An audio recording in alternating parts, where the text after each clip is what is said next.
Mi esposo estaba gravemente enfermo. Antes de caer en coma, me pidió que pusiera nuestra casa suburbana de 4 habitaciones, valorada en $800.000, a nombre de mi madre, y que lo mantuviera en absoluto secreto. Yo le hice caso. Un mes después, ocurrió algo que me dejó completamente en shock. Me llamo Megan y tengo 32 años.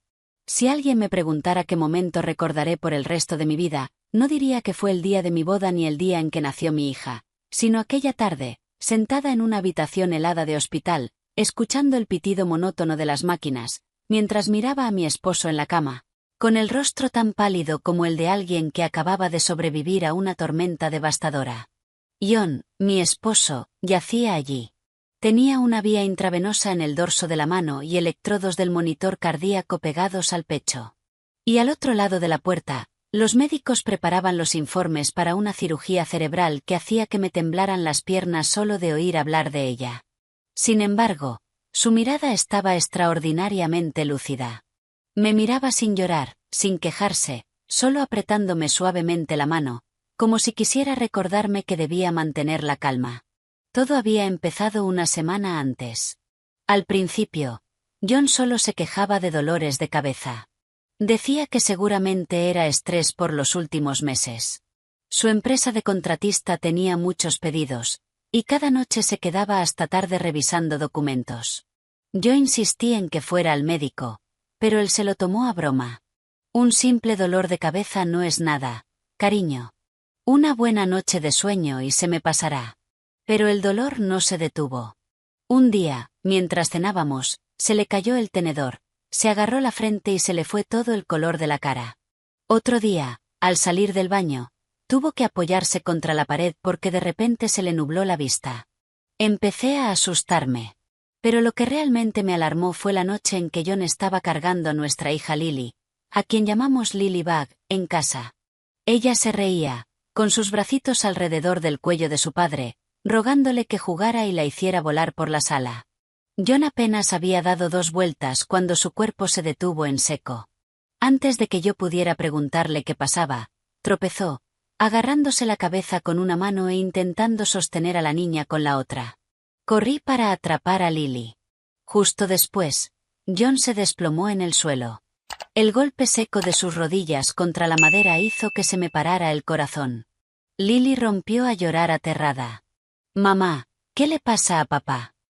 Temblando, marqué el 911, repitiendo el nombre de mi esposo una y otra vez. «John, ¿me oyes? Por favor, no me asustes». En el hospital, después de una batería de análisis de sangre y escáneres cerebrales, el doctor Evans me llamó a su despacho. Me miró durante mucho rato antes de hablar despacio. «Necesita mantener la calma. John tiene un tumor cerebral maligno. La ubicación es increíblemente peligrosa. Si no operamos pronto, su estado podría deteriorarse muy rápido». Me quedé petrificada en la silla, con los oídos zumbando y un nudo en la garganta que no me dejaba respirar. Le pregunté al médico con una voz que me sonó ronca y ajena. «Entonces, si lo operan, ¿se curará?». El doctor Evans guardó silencio unos segundos y luego respondió: «Esta cirugía conlleva un riesgo muy alto. La familia debe estar preparada para cualquier posibilidad». Con esa sola frase, sentí que todo mi mundo se derrumbaba. Volví a la habitación intentando secarme las lágrimas antes de entrar, pero John me miró y lo supo al instante. Extendió débilmente la mano hacia mí. Me senté junto a él, al borde de la cama, y antes de poder decir una palabra, las lágrimas empezaron a caer sin control. John sonrió levemente, con una sonrisa tan pálida que dolía. «Te ves fatal cuando lloras, Megan». Le apreté la mano, conteniendo las emociones. «Deja de decir tonterías. Vas a estar bien. El médico es de primera. Y además, tenemos a Lily». John miró por la ventana, donde la luz tenue de la tarde caía sobre el suelo blanco y estéril, y susurró: «No tengo miedo de morir. Solo tengo miedo de que, si no despierto, te acorralen a ti y a la niña». Me quedé helada. John no dijo quiénes eran ellos, pero lo entendí. La casa colonial de $800.000 en la que vivíamos era nuestro mayor patrimonio. No nos había caído del cielo. Una parte eran los ahorros que habíamos reunido con esfuerzo durante años. Otra parte era la entrada que mis padres nos habían regalado. El resto era una hipoteca considerable que pagábamos juntos religiosamente cada mes. Para mí, era nuestro hogar, pero a los ojos de algunas personas, era un botín muy jugoso.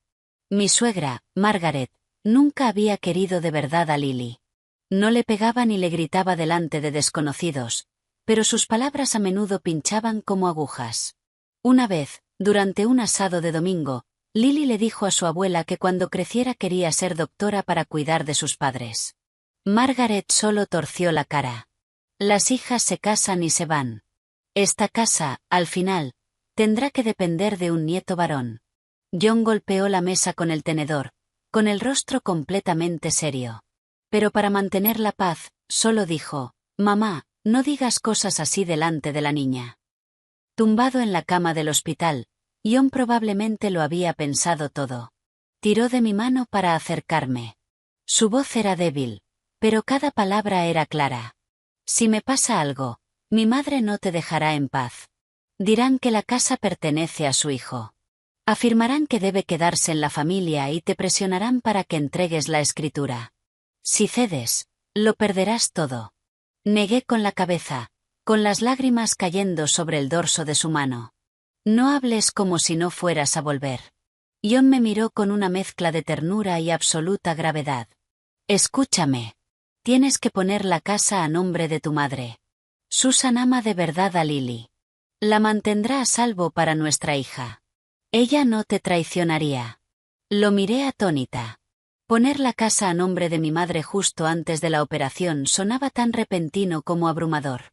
Pero la mirada de John no vaciló. Lo había meditado. No solo estaba protegiendo un bien para mí. Estaba asegurando el futuro de nuestra hija. John me apretó la mano una vez más.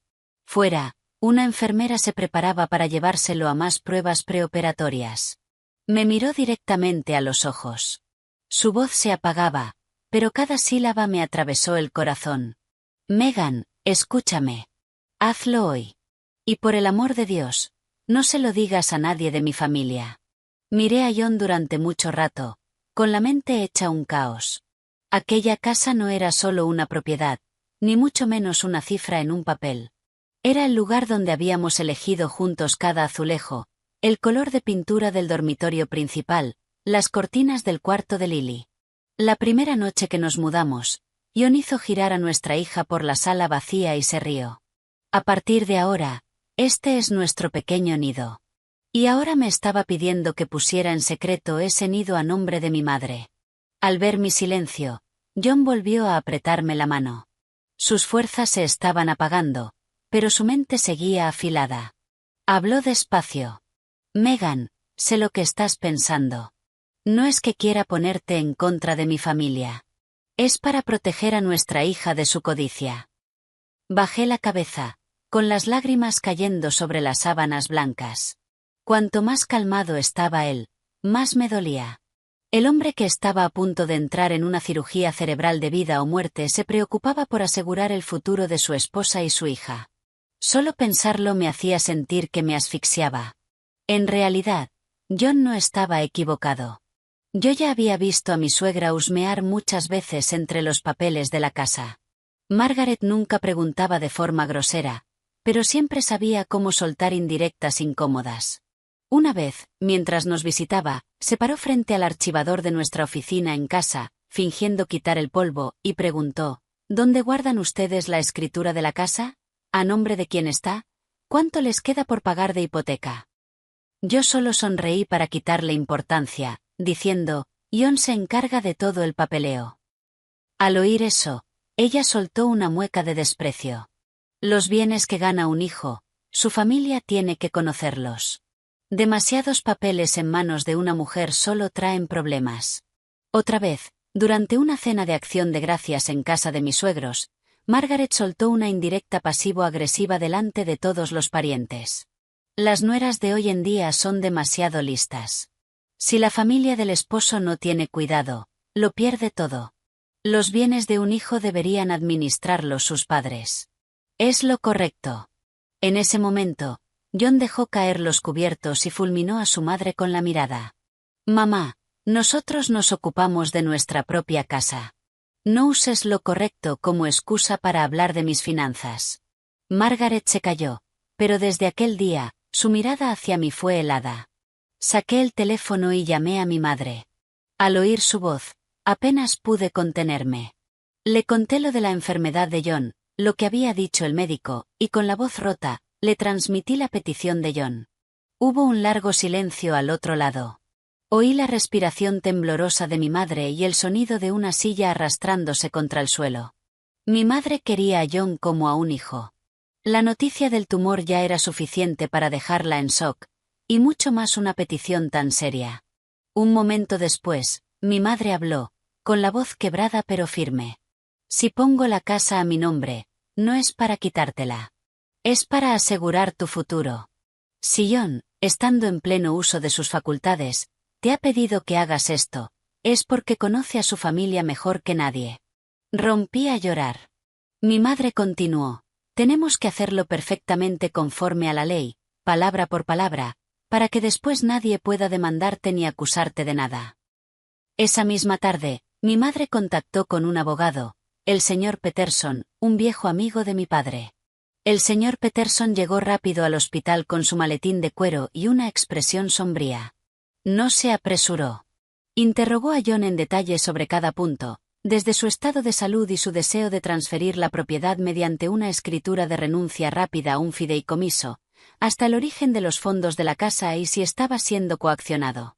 John, aunque débil, respondió con absoluta claridad. Miró al señor Peterson a los ojos y dijo, quiero proteger a mi esposa y a mi hija. Si sobrevivo, la casa seguirá siendo nuestro hogar. Si no, al menos nadie podrá echarlas a la calle. Para asegurarse de que todo quedara blindado, llamaron al doctor Evans para certificar que John estaba completamente lúcido y que poseía plena capacidad mental para tomar decisiones legales. Todos los documentos necesarios se prepararon meticulosamente. John firmó cada página de su puño y letra. Después de cada firma, tenía que cerrar los ojos y descansar un momento por el dolor de cabeza desgarrador. Yo permanecía a su lado, con las manos tan apretadas que las uñas se me clavaban en las palmas, sintiendo una inmensa pena por él y aterrada por el día en que tal vez tuviera que usar esos papeles para luchar contra su propia familia. Para evitar sospechas, llamé a Margaret y le dije que tenía que salir a gestionar formularios del seguro médico y pagos anticipados para la cirugía de John. Ella solo dijo, «Está bien». Sin preguntar a dónde iba, simplemente me dijo que tuviera cuidado. En ese momento, intenté consolarme pensando que quizá estaba siendo demasiado dura con ella, que tal vez solo estaba preocupada por su hijo. Pero más tarde, una enfermera que conocía me contó en secreto que, mientras yo no estaba, Margaret no le preguntó a John cómo se sentía ni qué necesitaba para la cirugía. Acorraló al médico en el pasillo y le preguntó en voz baja, si le pasa algo a mi hijo, ¿cómo se maneja su patrimonio? Oír eso me recorrió la espalda como un escalofrío. Aquella pregunta fue como un cubo de agua helada sobre las pocas dudas que me quedaban. Su hijo estaba en una cama a punto de enfrentarse a una cirugía cerebral de vida o muerte, y lo primero que le preocupaba era su patrimonio. Ya no me sentí culpable. Solo sentí una tristeza sin fondo por John. Resulta que no estaba siendo paranoico. Simplemente conocía demasiado bien a la familia en la que había nacido. Cerca del anochecer, por fin se completó todo el papeleo crucial. Mi madre, Susan, quedó oficialmente como fideicomisaria y propietaria legal de la casa de $800,000. Sostuvo el grueso sobre Manila, con los ojos enrojecidos, y me dijo, «Estoy guardando esto por ti, por mi nieta y para honrar la voluntad de John. Mientras yo viva, nadie tocará el techo que tienen sobre sus cabezas». Asentí, incapaz de hablar. Esa noche, regresé al hospital, escondí una copia de los documentos en una carpeta marrón y la guardé bajo llave en el pequeño armario de la habitación privada. John me miró y preguntó en un susurro, «¿Está hecho, cariño?» Tomé su mano e intenté sonreír. «Sí, está hecho. Entra a cirugía con tranquilidad. Nuestro hogar, nuestra hija. Los protegeré». John suspiró suavemente, como si acabara de soltar un peso enorme. Pero al verlo cerrar los ojos para descansar bajo las luces pálidas del hospital, sentí una mezcla de alivio y agonía. Alivio porque mi hija y yo teníamos una salida. Agonía porque comprendí que, desde ese momento, no solo me estaba preparando para la cirugía de mi esposo, sino también para una larga guerra contra las personas que compartían su sangre. La mañana en que llevaron a John al quirófano, el cielo estaba extrañamente gris. Desde la ventana del piso 12, toda la ciudad parecía cubierta por una niebla pesada y fría. Llevaba un cardigan fino que había metido a toda prisa en mi bolso la noche anterior, sentada en un banco largo frente al ala quirúrgica, apretando mi anillo de bodas con tanta fuerza que me dejó una marca en la palma. No sé cuánto tiempo me quedé mirando las puertas del quirófano. Solo sé que cada vez que la luz roja sobre ellas parpadeaba, el corazón se me encogía como si alguien tirara de él con violencia. Mi madre se había llevado a Lily a casa temprano. La niña no quería irse. Se aferró a mi cuello, preguntando, «Mamá, ¿ahí dentro le va a doler a papá? ¿Volverá a casa esta noche para leerme un cuento?» Me mordí el labio hasta saborear sangre, me agaché para acariciarle el pelo y mentí con la voz más tranquila que pude reunir. «Papá entró para que los médicos puedan arreglarlo. Lilybug, sé una niña buena y vete con la abuela. Te haré una videollamada esta noche». No quería a mi hija en un pasillo de hospital, viendo adultos llorar y escuchando conversaciones duras. Era demasiado pequeña para entenderlo. Antes de que lo metieran, John seguía consciente, acostado en la camilla, con la cabeza ya preparada para la cirugía. Su rostro estaba blanquecino, pero sus ojos me miraban con una intensidad increíble. Caminé a su lado, intentando mantener el paso firme. En las puertas del quirófano, una enfermera indicó que los familiares debían detenerse. De repente, John extendió la mano hacia mí. La agarré y me incliné para escucharlo. Su voz era apenas un susurro, pero cada palabra se me quedó grabada en el alma. «Megan, despierte o no despierte, tienes que vivir con dignidad. No te arrodilles ante nadie». Rompí a llorar al instante. Quería regañarlo, decirle que no atrajera la mala suerte, pero el nudo en la garganta solo me permitió asentir una y otra vez. Mientras mis lágrimas caían sobre sus nudillos, John me miró por última vez. Sus labios se movieron como si quisiera sonreír, y entonces las pesadas puertas se cerraron frente a mí. La cirugía duró más de 9 horas. 9 horas que se sintieron como 9 años. Me senté, me levanté, caminé de un lado a otro y volví a sentarme, sin apartar nunca la vista del tablero de estado quirúrgico. Mi madre llamaba para pedir noticias, pero yo solo podía decir unas pocas palabras antes de colgar, con miedo de empezar a sollozar. Margaret, mi suegra, también estaba allí. Llevaba un vestido negro, el pelo recogido de cualquier manera, y caminaba sin parar frente a las puertas, murmurando oraciones. Pero lo que me destrozó el ánimo fue que, entre sus lamentos, su preocupación por su hijo se mezclaba con cosas repugnantes de escuchar. En un momento, se puso a gemir delante de la familia extendida. «Oh, señor, si le pasa algo a John, ¿quién va a llevar el negocio y administrar la casa? Si queda como un vegetal, ¿qué será de esta familia?». Yo estaba a unos pasos, escuchando con hielo en las venas.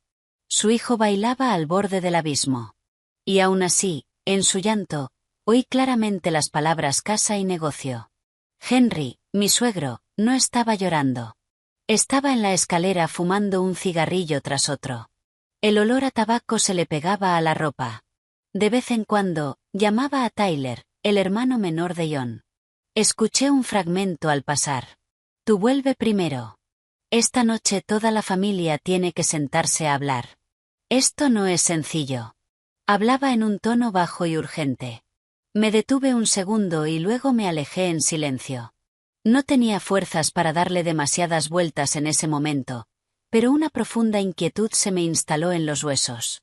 Cerca del anochecer, la luz del quirófano por fin se apagó. El doctor Evans salió, con la mascarilla quirúrgica bajada, visiblemente agotado. Corrí hacia él, casi tropezando con mis propios pies. Margaret también se abalanzó, agarrando la manga del médico y soltando una ráfaga de preguntas. El doctor Evans nos miró con expresión grave. Hemos logrado extirpar la mayor parte del tumor. La cirugía superó la fase más crítica. Sin embargo, debido a la complejidad de la ubicación del tumor, el cerebro ha sufrido un traumatismo y hay inflamación posoperatoria. Actualmente, John está en coma profundo. No podemos predecir cuándo despertará. Al oír la palabra coma, sentí que las piernas me fallaban. Tuve que apoyarme en la pared para no desplomarme. John estaba vivo, pero no había despertado. La pequeña chispa de esperanza fue tragada de inmediato por una niebla densa. Le pregunté al médico, con la voz temblorosa.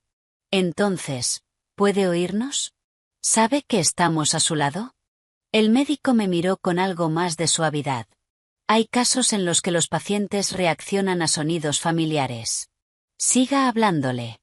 No pierda la esperanza.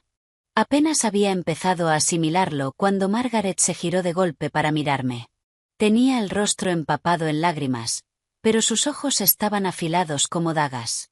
Me señaló con el dedo y, con una voz quebrada pero llena de veneno, escupió. Todo esto es culpa tuya. Si hubieras sabido cuidar de un esposo, si le hubieras dicho que descansara, no estaría aquí. Desde que se casó contigo, ha trabajado como un perro. ¿Estás contenta ahora? Me quedé sin palabras. La que más sufría no era solo ella. Yo era su esposa. La que acababa de escuchar que su marido quizá nunca despertaría. Y aún así, ella encontró la forma de culparme por un tumor cerebral. Durante los primeros días después de la cirugía, prácticamente viví en el hospital. John fue trasladado a la unidad de cuidados intensivos. Los familiares solo podían entrar en horarios restringidos y bajo normas estrictas. Cada vez que entraba, me lavaba las manos hasta dejarlas en carne viva y me acercaba a su cama en silencio. Le limpiaba las manos con una toalla tibia, le acomodaba la manta y le leía fragmentos de sus libros favoritos. Un día, puse la canción que escuchamos en nuestra primera cita y le susurré. ¿La oyes, John? Sigo aquí. Lily también te está esperando. Al principio, mis suegros se turnaban para visitarlo. Margaret lloraba siempre que había público. Su hija, Ashley, traía sopa tibia, y Tyler suspiraba con fuerza en el pasillo, como si estuviera profundamente afectado. Pero después de unos días, las visitas empezaron a disminuir, reemplazadas por conversaciones que me helaban la sangre cuanto más las escuchaba. Preguntaban cuánto estaba subiendo la factura del hospital. ¿Qué porcentaje cubría el seguro? ¿Quién tenía los documentos de constitución de la empresa contratista de John? Una vez, Ashley me llevó a una esquina y me dijo con una condescendencia empalagosa. Mira, Megan, si sientes que no puedes con todo esto, solo dilo. La familia puede encargarse de administrar los bienes. Después de todo, John es el hijo mayor. No podemos permitir que todo caiga en manos de extraños. La miré y pregunté, ¿extraños? ¿Quiénes exactamente son los extraños, Ashley? Pareció quedarse un poco desconcertada, luego sonrió con desprecio. Lo digo por tu propio bien. No seas tan sensible. Hay cosas importantes que simplemente no conviene que manejes tú sola. No respondí. Me di la vuelta y miré a través de la pequeña ventana de cristal de las puertas de la UCI, donde John yacía inmóvil entre el zumbido rítmico de los respiradores. En ese momento, lo entendí perfectamente. Mientras John estuvo consciente, no se habían atrevido a mostrar su verdadera cara. Pero en cuanto cayó, en cuanto no pudo decir una sola palabra para proteger a su esposa y a su hija, esas manos codiciosas empezaron a estirarse. La casa, el negocio, los fondos médicos, el derecho a tomar decisiones sobre sus cuidados, todo, a sus ojos, era una excusa para dejarnos en los huesos. De pie, sola, en el pasillo helado del hospital, comprendí por primera vez que la cirugía de John había terminado, pero mi guerra acababa de empezar. Exactamente una semana después de la cirugía, mientras John seguía en la UCI, Margaret llamó a mi móvil. Su voz ya no era la de una madre llorosa. Era seca y autoritaria. Ven a la casa esta tarde un momento. Toda la familia tiene que hablar sobre los cuidados a largo plazo de John. Yo estaba sentada fuera de la UCI con un tupper de sopa que ni había tocado. Al oírla mencionar sus cuidados a largo plazo, y a pesar de mi agotamiento, acepté de inmediato. Ingenuamente pensé que, si de verdad querían organizar turnos de visita, colaborar con los gastos o ayudarme a cuidarlo, tal vez quedaba algo de humanidad en ellos. Pero en cuanto entré en la sala de estar de mis suegros, supe que estaba completamente equivocada. Henry estaba sentado en su sillón reclinable, con un aspecto tan severo como el de un juez presidiendo una sala de audiencias. A su derecha estaba Margaret, con los ojos rojos pero la mirada fría. A su izquierda estaban Ashley, Tyler y varios tíos y primos lejanos a los que apenas veía una vez al año. Nadie preguntó cómo estaba John ni si el neurólogo tenía novedades. Todos me miraban como si estuviera en un juicio. Sobre la mesa de centro de caoba había un montón de documentos legales cuidadosamente grapados y un bolígrafo negro. En cuanto me senté, Margaret empujó la carpeta hacia mí. Habló muy despacio. Léelo. Lo hemos hablado como familia.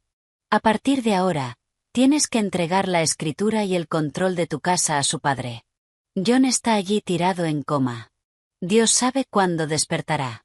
No podemos dejar un bien tan grande en manos de una mujer joven.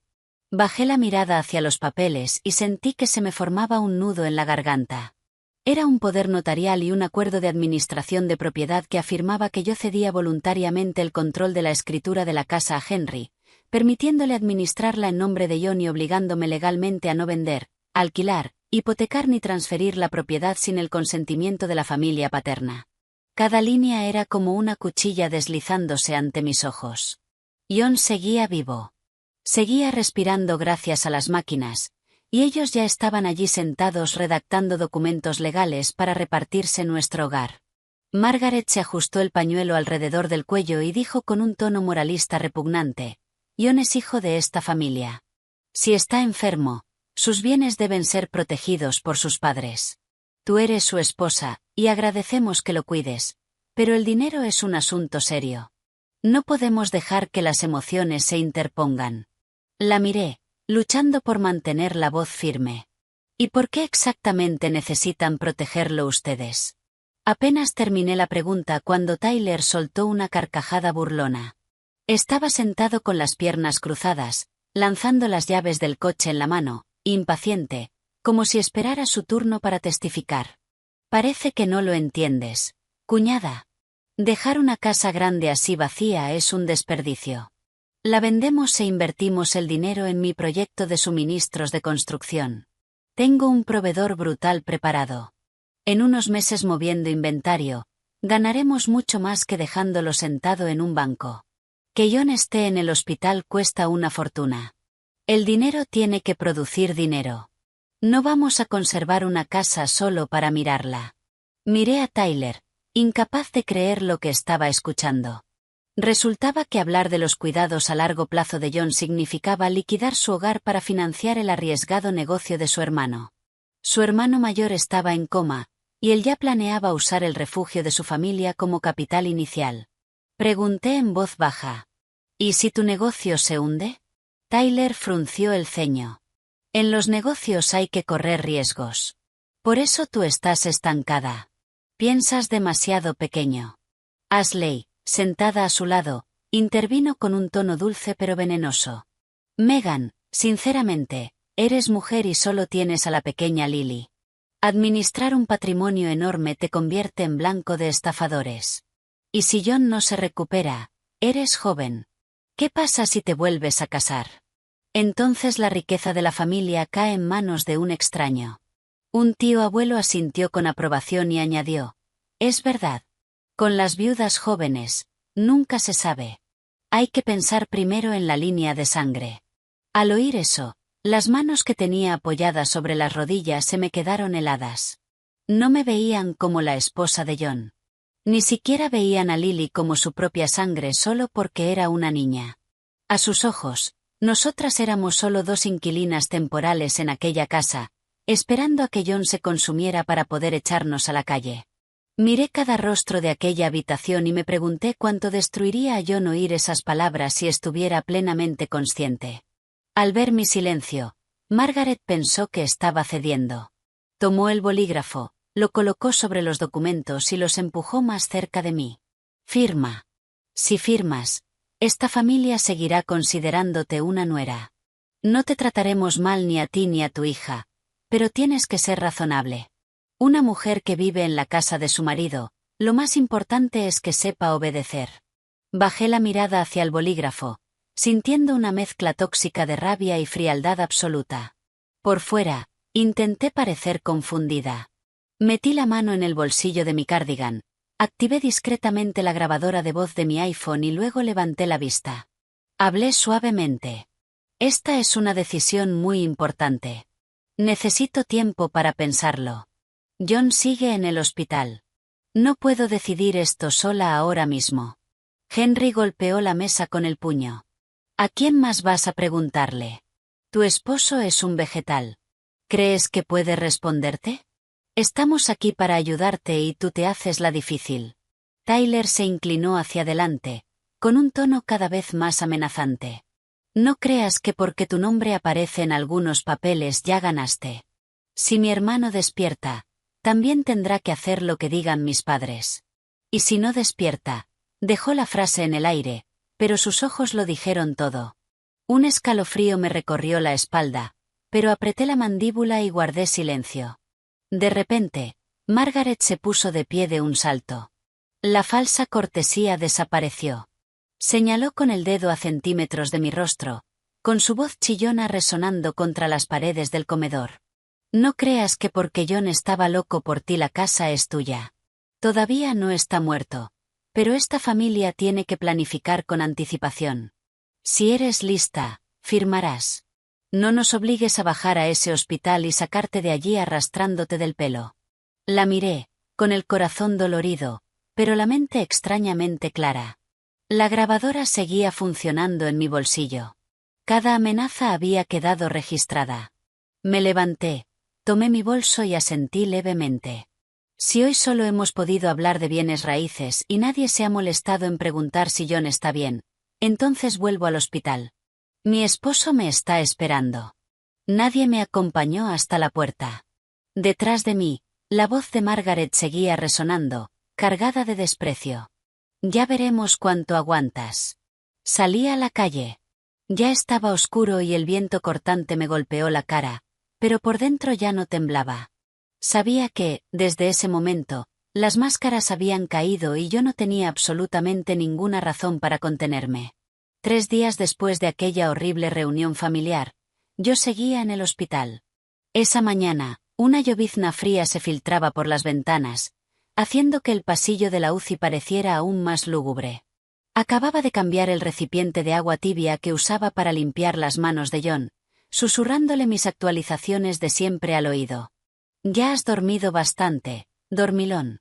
Lily dibujó ayer una imagen de los 3. Dice que, cuando despiertes, la pegará en la cabecera de tu cama.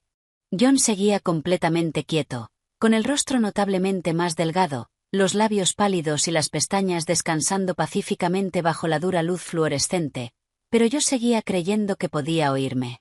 Tenía que creerlo, porque si no, no sabría de dónde sacar fuerzas para seguir en pie. Acababa de terminar de doblar la toalla cuando unos pasos apresurados resonaron fuera de la habitación. Segundos después, Margaret apareció en la puerta, flanqueada por Tyler y Ashley. No preguntó cómo estaba John, ni miró los monitores. Ni siquiera miró a su propio hijo. En cuanto llegó a la sala de espera, lanzó violentamente un montón de fotocopias sobre la silla de plástico frente a mí. Los papeles se esparcieron por el suelo de linóleo. Su voz temblaba de pura furia. ¿Te crees muy lista, Megan? Tu esposo acaba de salir de una cirugía cerebral, está entre la vida y la muerte, y tú ya has malversado su patrimonio para dárselo a tu familia. Me agaché para recoger unas cuantas páginas. Era un registro de propiedad estándar del secretario del condado. En él, la casa de $800,000 ya no figuraba a nuestro nombre. La propietaria legal actual era el fideicomiso Susan Living Trust. No me sorprendió. Simplemente no esperaba que se enteraran tan rápido. Tyler, de pie junto a ella con los brazos cruzados, sonrió con desprecio. ¿Pensaste que lo hiciste en secreto? Una casa no es una aguja en un pajar. Solo tuve que pedirle a mi amigo del sector inmobiliario que revisara los registros públicos y, ¡boom!, ahí estaba. Margaret señaló mi rostro con un dedo tembloroso, los ojos inyectados en sangre. Habla. Aprovechaste que mi hijo estaba enfermo y fuera de sí para obligarlo a firmar. Tú y tu madre planearon robar la casa, ¿verdad? Coloqué los papeles sobre la silla e intenté mantener la voz estable. Tienes que medir lo que dices. Cada paso legal se tomó cuando John estaba plenamente consciente, con un abogado presente y un médico que certificó su estado cognitivo. No hubo coacción. Margaret soltó una risa estridente que me puso los pelos de punta. ¿Consciente? Tenía un tumor cerebral y estaban a punto de abrirle la cabeza. ¿Y dices que estaba consciente? ¿Crees que somos idiotas? Voy a demandarte a ti y a tu madre hasta hundirlas. No permitiré que la riqueza de mi familia caiga en manos de una cazafortunas. Tyler la respaldó de inmediato. Eso es, mamá. Demándala. A ver si mantiene esta farsa delante de un juez. Los gritos hicieron que las familias de las habitaciones cercanas asomaran la cabeza. Algunas enfermeras se quedaron en el pasillo. Ashley, como si hubiera estado esperando tener público, se giró hacia los curiosos, señalándome de forma teatral. Mírenla. ¿Han visto alguna vez a alguien tan malvado? Su esposo está ahí dentro en coma y ella ya puso una casa de $800,000 a nombre de su madre, y ahora dice que fue legal. Las mujeres modernas dan miedo. Las miradas empezaron a clavarse en mí. La gente susurraba. Algunos negaban con la cabeza. Oí claramente a una mujer mayor murmurar: si eso es verdad, qué asco. Ese comentario me cortó profundamente. Yo, la mujer que había pasado incontables noches sin dormir junto a su cama, que había luchado por cada una de sus respiraciones, que había seguido al pie de la letra su último deseo consciente, con unas cuantas palabras incendiarias, había sido pintada como un monstruo codicioso delante de desconocidos. Dejé de discutir. Saqué mi teléfono y abrí un vídeo guardado en una carpeta cifrada. Era la grabación que John había hecho él mismo antes de la cirugía, siguiendo el consejo del señor Peterson. Estaba débil, pero su voz era firme. Subí el volumen al máximo. El rostro de John apareció en la pantalla, pálido pero totalmente serio. Mi nombre es John y estoy en pleno uso de mis facultades mentales. Mientras grabo esto, doy mi consentimiento pleno y voluntario para transferir la escritura de nuestra casa a mi suegra, Susan, para que la mantenga en fideicomiso para mi esposa y mi hija. Esta decisión no me ha sido impuesta por nadie. Si algo me ocurre, no quiero que Megan y Lily sean intimidadas por nadie que diga actuar en nombre de mi familia para entregar la casa. El pasillo quedó en silencio absoluto. Los susurros se evaporaron al instante. Ashley abrió la boca, pero no salió ninguna palabra. Margaret miró la pantalla sin expresión, mientras el color se le iba del rostro segundo a segundo. Bloqueé el teléfono y la miré. Ya lo escuchaste. Esas son las palabras de tu hijo, no las mías. Tyler apretó la mandíbula. Su rostro se puso rojo de vergüenza y rabia. Insistió. El cerebro de mi hermano estaba enfermo. Un vídeo no significa una mierda. ¿Quién sabe qué drogas le habían dado? Justo en ese momento, el doctor Evans apareció caminando por el pasillo, probablemente alertado por el alboroto. Observó la escena y habló con autoridad absoluta. Soy el neurocirujano principal del señor John. Antes de su operación, el paciente estaba completamente consciente, orientado y superó sin fallos todas las evaluaciones cognitivas. Si es necesario, la administración del hospital tiene la declaración jurada firmada para demostrarlo. Esta vez, Tyler cerró la boca. Ashley miró al suelo y Margaret se quedó paralizada, como si la hubieran abofeteado en público. Pero la humillación no la detuvo. Solo la volvió más descontrolada. Se abalanzó hacia la habitación de la UCI, empujándome a un lado, y se inclinó sobre John, que yacía completamente inmóvil. Su voz fue un siseo rabioso. Despierta, John. Despierta y mira cómo tu esposa está traicionando a tu familia. Criaste a una víbora. Di un paso adelante para apartarla. Pero en ese preciso milisegundo, bajo la manta blanca del hospital, los dedos de John se movieron. Fue un movimiento tan sutil que, si no hubiera estado mirándolo con cada gramo de esperanza que me quedaba, probablemente me lo habría perdido. Me quedé helada, con el corazón golpeándome las costillas. Nadie más lo vio. Margaret seguía jadeando de rabia. Tyler me fulminaba con puro odio. Me incliné más cerca de John, con los labios temblorosos, sin atreverme a llamarlo en voz alta. En mi mente, solo resonaba un pensamiento. Lo oyó. Lo oyó todo. Después de la escena que Margaret provocó en el hospital, pensé que al menos tendrían la decencia de apartarse durante un tiempo. Me equivoqué. Para la gente que ve la codicia como un derecho de nacimiento, que los pillen no los detiene. Solo los vuelve más crueles. Dejaron de fingir amabilidad y apuntaron directo a mi único punto débil, Lily. Aquella mañana, acababa de salir de la UCI cuando sonó mi teléfono. Era la directora de la guardería de Lily. Rara vez llamaban a esa hora, así que ver el identificador de llamada hizo que se me encogiera el estómago. Megan, la voz de la directora sonó aterrada. Unos familiares han venido a recoger a Lily. Dicen que son su tía y su abuela, pero Lily está llorando histéricamente y se niega a irse con ellas. ¿Autorizaste algún cambio en la lista de recogida? Fue como si me hubieran tirado encima un cubo de agua helada. Me puse de pie de golpe, con la voz temblando. No, absolutamente nadie salvo mi madre o yo puede recogerla. Manténganla dentro. Llamaré a la policía si hace falta. Voy para allá. Mientras corría hacia el ascensor, llamé a mi madre. Estaba en el supermercado. En cuanto lo oyó, soltó la cesta y condujo directamente a la guardería. Salí a toda velocidad del hospital, con las manos blancas de tanto apretar el volante. En mi cabeza solo podía escuchar los llantos de mi hija, preguntándome qué clase de juego enfermo estaban jugando. Cuando llegué a la guardería, ya se había reunido un grupo de padres. Justo junto a la puerta principal, Ashley tiraba del brazo de Lily hacia un todoterreno negro, detenido junto a la acera.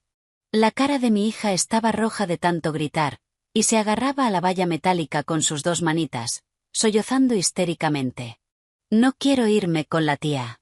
Quiero a mi mamá. Mamá. Oír su voz me destrozó el alma. Corrí hacia allí, empujé a Ashley con fuerza y levanté a Lily en brazos. ¿Qué demonios crees que estás haciendo? ¿Quién te dio derecho a tocar a mi hija? Ashley se arregló el pelo y sonrió con desprecio, actuando como si la loca que estaba montando una escena fuera yo. La familia paterna está interviniendo para cuidar de nuestra sobrina. ¿Qué tiene eso de malo? Tú pasas todo el día encerrada en un hospital. ¿Quién se asegura de que la niña coma y haga sus deberes? ¿O solo intentas arrastrar a un esposo en coma y a una niña pequeña para dar lástima? Abracé a Lily con fuerza, sintiendo su cuerpecito temblar contra mi pecho. Contuve un grito de rabia. Mientras yo respire y mientras mi madre respire, nunca se llevarán a mi hija. Si vuelves a ponerle una mano encima, haré que te arresten por secuestro. Apenas terminé de hablar cuando la voz de Margaret retumbó detrás de mí. Llámalos. A ver si los policías creen a una madre mentalmente inestable o a su familia extendida preocupada. Me giré de golpe. Margaret estaba allí, agitando un grueso montón de papeles, con una expresión a partes iguales angustiada y triunfante. Mostró los papeles a la directora de la guardería y a los padres que susurraban. Mire, señora, mi nuera no está bien de la cabeza desde que mi hijo enfermó. Llora, grita, no come y vaga por los pasillos del hospital por la noche como un fantasma. Estoy llevando a mi nieta a un hogar estable por su propia seguridad. Le arrebaté los papeles. Al echarles un vistazo, se me heló la sangre. Era una evaluación psicológica formal con una conclusión ambigua que afirmaba que yo mostraba señales de una grave alteración emocional tras un evento traumático y recomendaba una evaluación inmediata de mi idoneidad como tutora. Yo nunca había ido a esa clínica. Nunca había firmado ninguna autorización IPAA. Y aún así, allí estaban mi nombre, mi edad e incluso varias fotos borrosas de mí llorando en la escalera del hospital. Fue entonces cuando comprendí que me habían estado siguiendo. Las veces que me había desplomado de agotamiento en un banco fuera de la UCI. Las veces que lloré en la escalera abrazando la camisa de franela sin lavar de John. Todo había sido fotografiado por un investigador privado para construir un falso caso de servicios de protección infantil contra mí. Miré a Margaret con odio, ahogada por el asco. Estás usando mi dolor por tu hijo moribundo para hacerme pasar por loca. Tyler salió del todoterreno, con el pecho inflado, hablando fuerte para que la multitud lo oyera. Una mujer que acapara una casa de $800.000 y se niega a venderla para pagar los tratamientos que podrían salvarle la vida a su esposo. ¿Qué derecho tiene a criar a una niña? Nuestra familia solo quiere proteger a la pequeña, y aquí estás tú montando un escándalo en público. ¿Tienes miedo de perder a tu hija o solo de perder la excusa para quedarte con la casa? Los susurros se hicieron más fuertes. Oí a una madre murmurar que las familias ricas siempre tenían peleas de custodia complicadas. Otra dijo que, si la madre realmente estaba sufriendo un colapso, tenía sentido que los abuelos intervinieran. Cada palabra era una aguja en mi oído. Sabía que cuanto más tiempo me quedara, más fácil sería para ellos humillarme en público. Acomodé a Lily sobre mi cadera y le dije a la directora, desde hoy, estableceré una contraseña. Solo mi madre o yo podemos llevárnosla.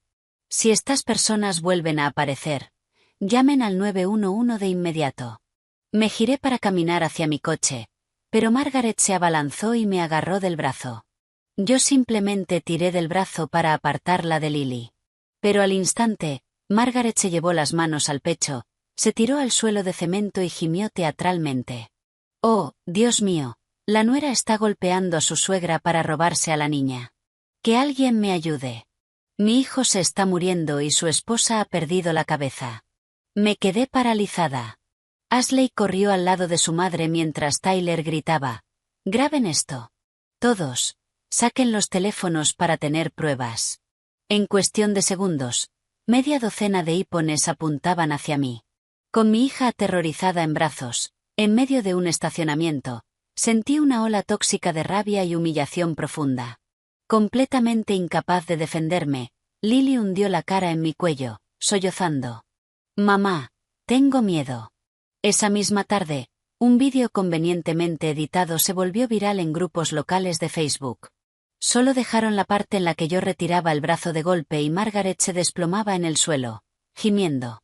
El título sensacionalista me golpeó como un camión. Esposa cazafortunas roba el patrimonio de su esposo moribundo. Agrede a su anciana suegra en la guardería. Cientos de comentarios llenos de odio empezaron a llegar. Me llamaban despiadada. Decían que los servicios de protección infantil debían quitarme la custodia de inmediato. Esa noche, después de dejar a Lily a salvo en casa de mi madre, conduje de vuelta al hospital. Me senté fuera de la UCI, mirando a través del cristal el cuerpo inmóvil de John. Tenía el corazón hecho pedazos. Mi teléfono vibró. Un mensaje de un número desconocido. Si quieres paz, devuelve la casa al fideicomiso. Si no, tu hija cargará con el estigma de tener una madre abusiva y loca por el resto de su vida. No respondí. Hice una captura de pantalla y la guardé en una copia de seguridad. Luego entré en el portal de cámaras del pasillo público del hospital, algo que el señor Peterson me había aconsejado solicitar para ver si todavía me estaban siguiendo. El corazón me golpeaba mientras repasaba las imágenes. Unos días antes, mientras yo lloraba en la sala de espera, un hombre estaba de pie en una esquina grabándome con su teléfono. Llevaba una gorra de béisbol y una mascarilla quirúrgica, pero reconocí su postura y su chaqueta North Face. Era uno de los amigos de Tyler. Al final del clip, el propio Tyler se acercó y tomó el teléfono de la mano del tipo. Me quedé mirando la pantalla, con las manos heladas. Nada de esto era espontáneo. Las fotos, la falsa evaluación psicológica, la trampa en la guardería, todo era una emboscada perfectamente coordinada. Miré a John al otro lado del cristal y susurré, «Necesitas despertar. Pero antes de que lo hagas, te juro por Dios que no dejaré que toquen ni un pelo de la cabeza de nuestra hija».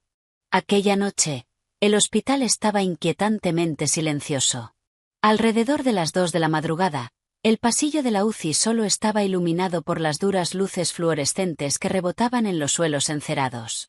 El zumbido rítmico de las máquinas de soporte vital sonaba como la respiración pesada del propio edificio. Yo acababa de bajar a la cafetería a por un café tibio porque no había comido desde el mediodía. Mi mente daba vueltas con el incidente de la guardería, los papeles falsificados y Tyler moviendo los hilos. Cuando el ascensor sonó en la planta de la UCI, apenas di 2 pasos antes de quedarme congelada. La puerta de la habitación de John estaba ligeramente entreabierta. Desde dentro, una figura masculina salió sigilosamente. Llevaba una gorra de béisbol baja y una mascarilla quirúrgica subida hasta los ojos, pero su forma de andar y aquella chaqueta gris lo delataron al instante. Era Tyler. Me vio y dio un respingo, pero recuperó su postura arrogante un segundo después. Me acerqué a él con paso firme, mi voz convertida en un susurro bajo y letal. ¿Qué demonios haces en la habitación de tu hermano a las 2 de la madrugada?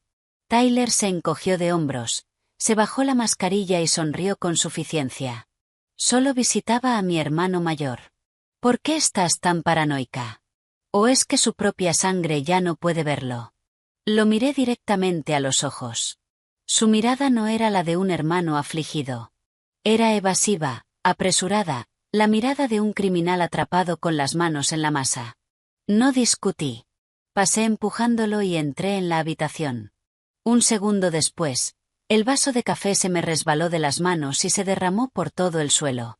El tubo del respirador estaba parcialmente desconectado. Uno de los cables principales estaba tirante, y la cinta médica que sujetaba el tubo de respiración a la mejilla de John estaba medio despegada. El monitor respiratorio parpadeaba con una onda extraña e irregular. Grité llamando a las enfermeras. Un grito que desgarró el ala silenciosa. La enfermera jefe entró corriendo. Al ver el monitor, se puso blanca como un fantasma, reconectó rápidamente el tubo, revisó los sellos y gritó que trajeran el carro de emergencias. Yo permanecí contra la pared, con las piernas temblando, agarrada a la barandilla de la cama como si fuera un salvavidas. Minutos después, las constantes de John se estabilizaron. La enfermera se giró hacia mí, todavía temblando. Gracias a Dios que se dio cuenta a tiempo. Unos minutos más y habría sufrido una insuficiencia respiratoria masiva. Me giré de golpe para salir corriendo al pasillo, pero Tyler ya no estaba. Las puertas del ascensor al final del pasillo acababan de cerrarse. Corrí hasta allí y apreté el botón con fuerza, pero era demasiado tarde. Un frío ártico me recorrió todo el cuerpo. Esto ya no era una disputa inmobiliaria, una batalla de custodia ni una campaña de difamación. Alguien acababa de intentar asesinar a John, y la última persona en aquella habitación había sido su hermano. Exigí de inmediato las grabaciones de seguridad del pasillo a la enfermera jefe.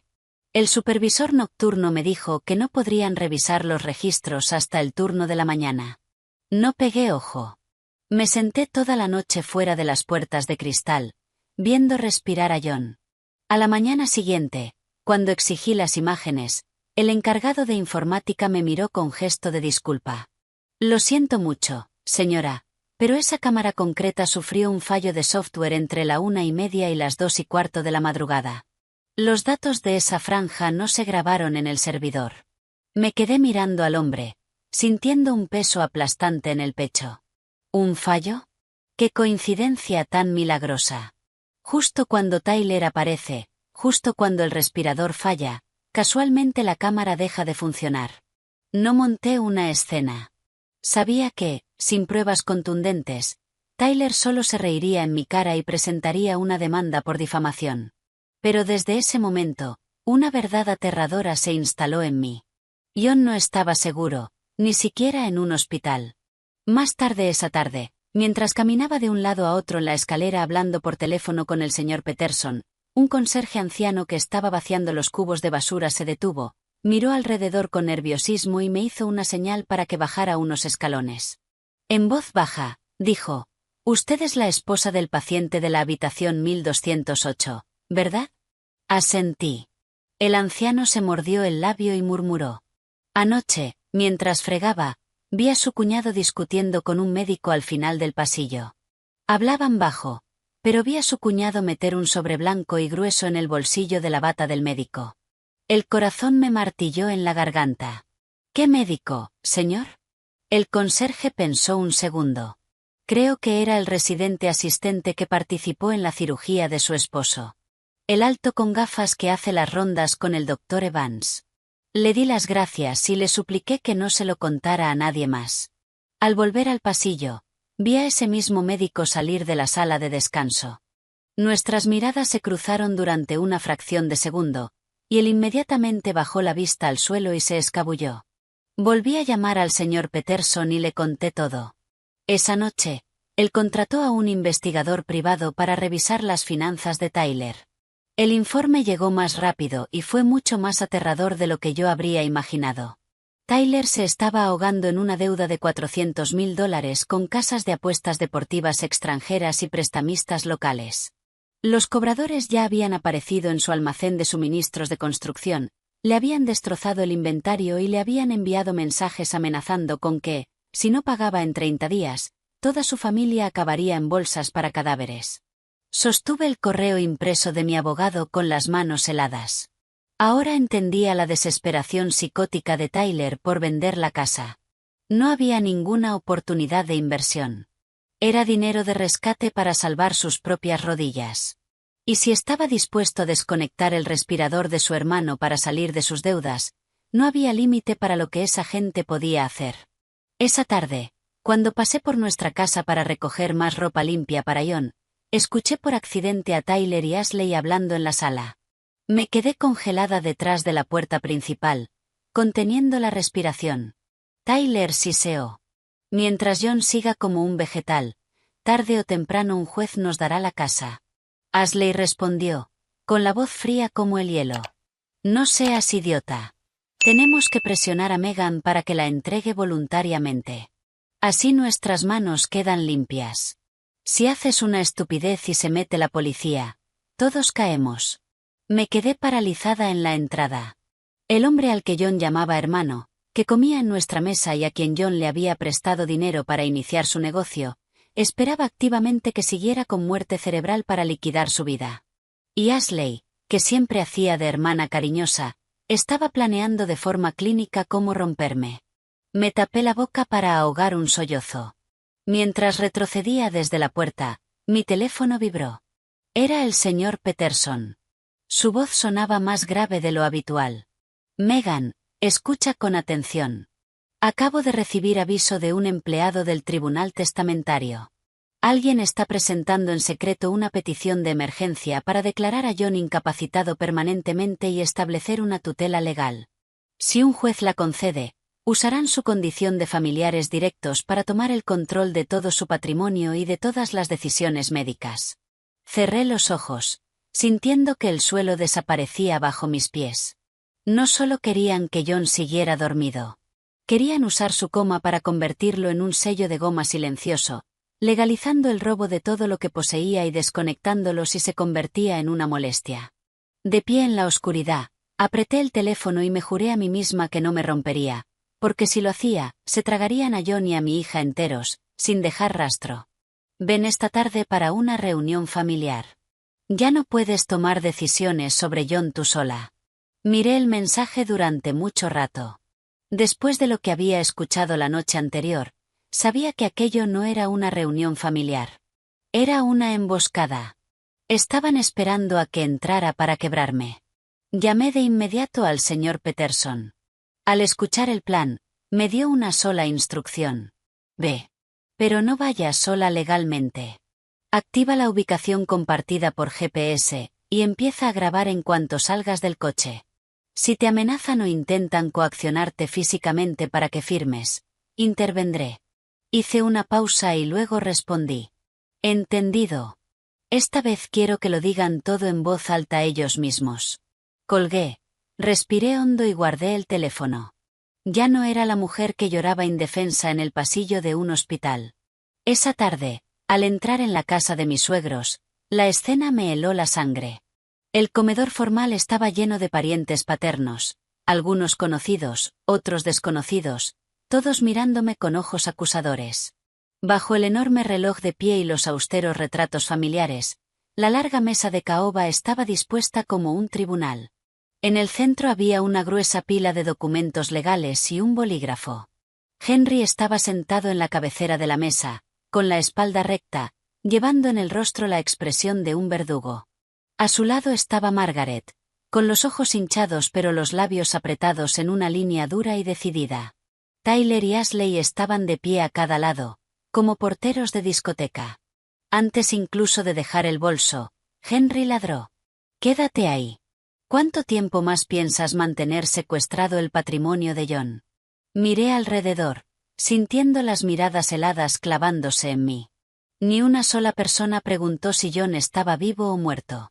Solo esperaban su parte. Un tío abuelo de cabello plateado golpeó la mesa con la mano. «Tu esposo está en una cama de hospital, entre la vida y la muerte, y tú estás acaparando sus bienes. Es inmoral. Una mujer codiciosa no vale nada». Una tía me señaló con el dedo. «Los de tu familia son todos iguales.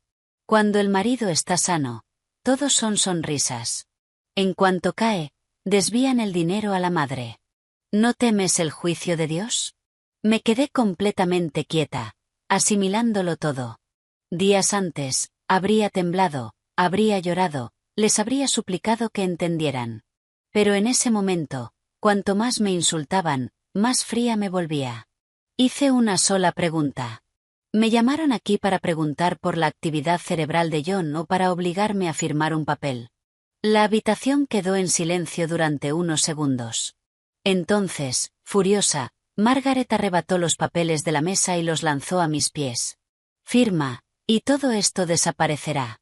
Me agaché y leí la portada. Poder notarial irrevocable y transferencia de derechos fiduciarios. El contenido era tan descarado que me dieron ganas de reír.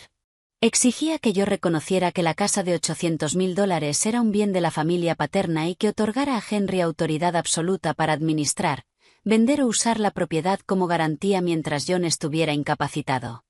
En resumen, querían que firmara un cheque en blanco para que pudieran robarme mi hogar.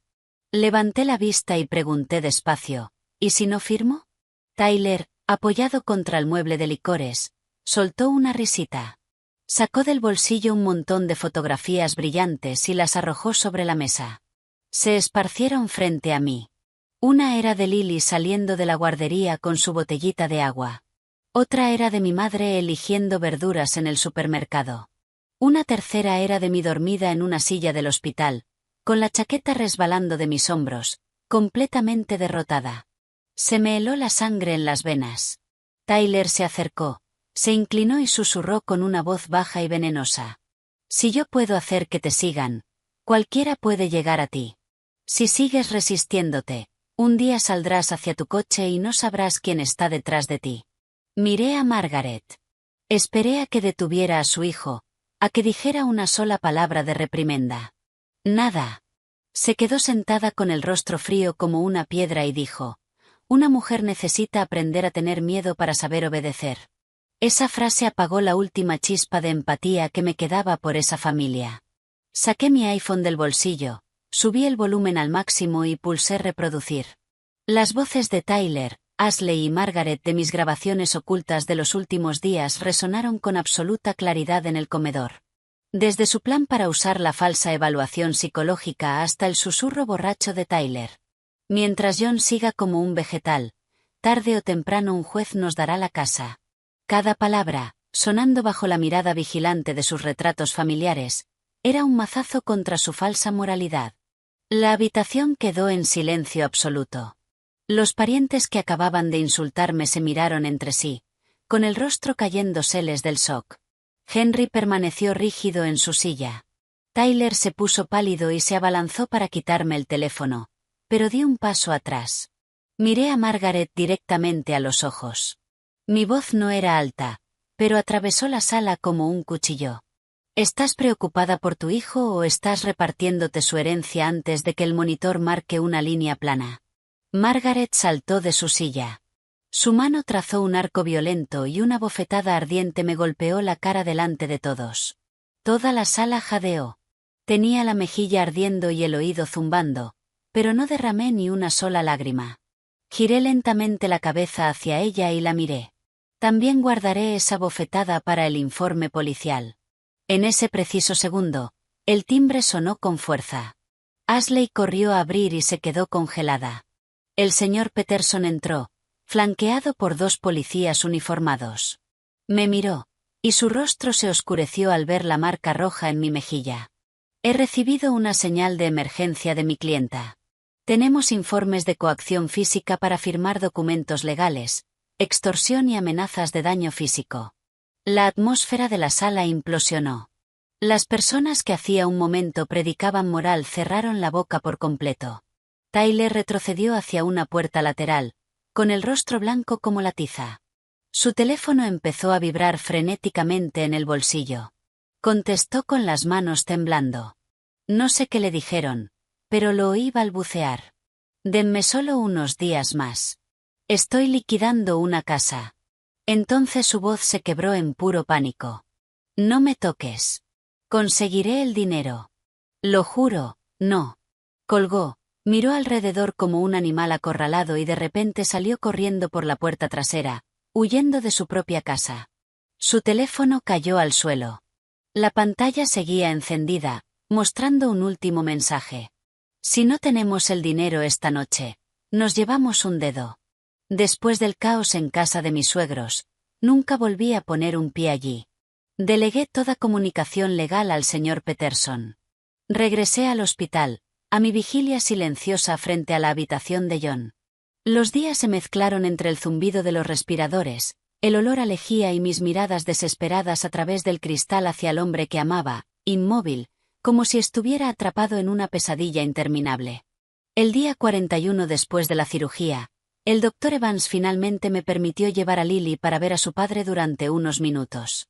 Hasta entonces, le había ocultado la realidad, diciéndole solo que papá estaba tomando una larga siesta para arreglar su cabeza. Pero los niños son increíblemente perceptivos. No hacía muchas preguntas, pero cada noche abrazaba el osito que John le había comprado y susurraba: «Papá, vuelve pronto a casa». Aquel día, al ver a su padre rodeado de tubos y cables, Lily rompió a llorar. Tenía miedo de tocarlo. Solo se quedó junto a la cama, con sus manitas agarrando el dedo meñique de él. «Papá, soy yo, Lily Bug. Despierta. Prometiste que iríamos a volar una cometa». Su voz se quebró. Cada palabra inocente era una daga en mi pecho. Me giré para secarme los ojos, pero justo cuando Lily apoyó su mejilla húmeda contra la mano de John, vi que sus dedos se curvaban ligeramente, muy suavemente, pero esta vez no era mi imaginación. Lily también lo sintió. Levantó la vista, con los ojos muy abiertos. «Mamá». Papá me apretó la mano.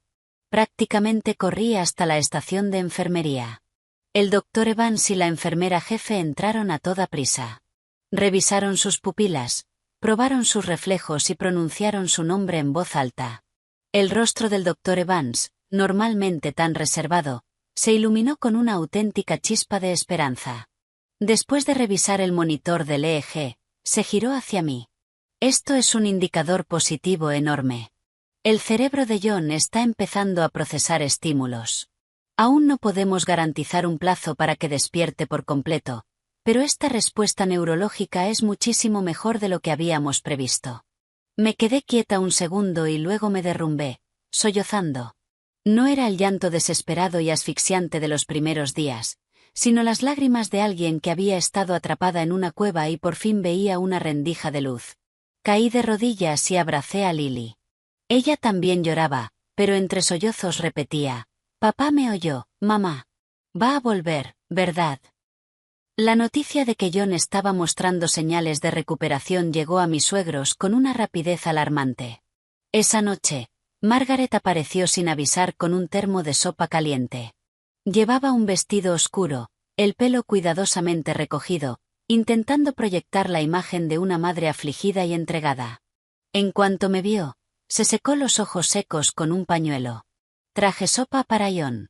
Pase lo que pase, es mi hijo. No puedes impedirme legalmente verlo». La miré durante mucho rato.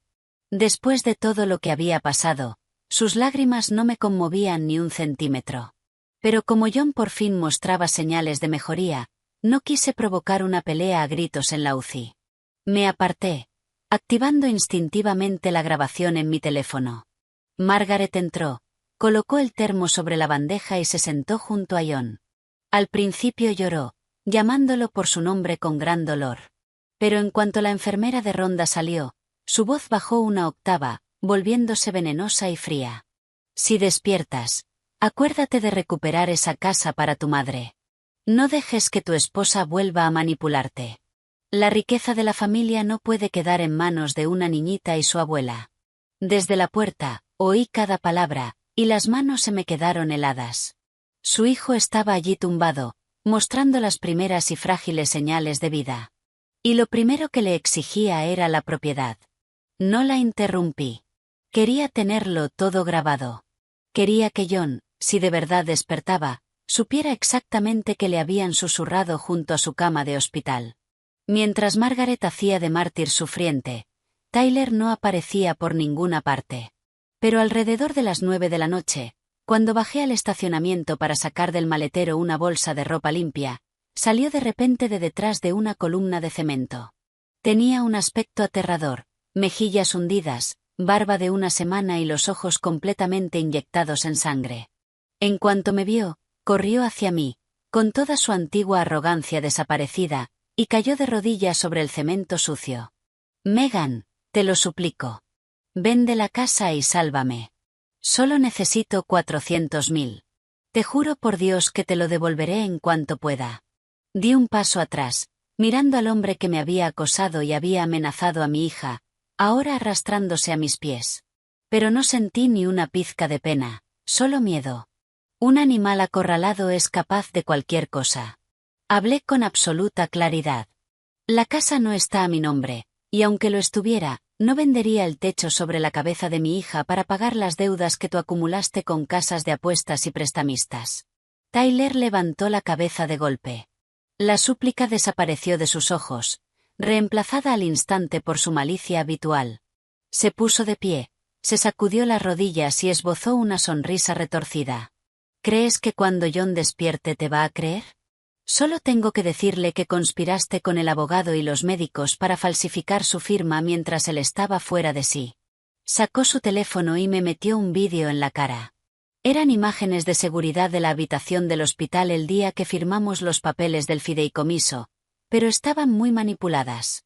Habían silenciado a John explicando sus razones y habían eliminado al médico revisando sus constantes, dejando solo la imagen de mí de pie sobre un hombre enfermo con un bolígrafo y un montón de documentos legales, haciendo que pareciera que lo estaba obligando a firmar su vida. Tyler acercó más la pantalla, riendo con voz ronca. Cuando filtre esto en Facebook y a las noticias locales, serás la esposa psicópata que esperó a que su marido quedara con muerte cerebral para robarle el dinero. A ver a quién cree el juez. Apreté mi bolso, obligando a mi rostro a permanecer completamente inexpresivo. Públicalo si quieres. Tengo el original sin editar respaldado por un notario y un neurocirujano. Tyler rechinó los dientes y se metió en mi espacio personal. Tu original no se hará viral tan rápido como mi basura. Se giró y se marchó, dejándome sola en el estacionamiento helado. Entonces comprendí que estaba completamente fuera de razón. Alguien así de desesperado no se detendría solo en publicar un vídeo falso. Esa noche, alrededor de las 11, mientras volvía al ala de la UCI, todas las luces del pasillo parpadearon. Las duras bombillas fluorescentes zumbaron, titilaron rápidamente y luego se apagaron por completo. Toda la planta quedó sumida en una oscuridad absoluta durante unos segundos aterradores.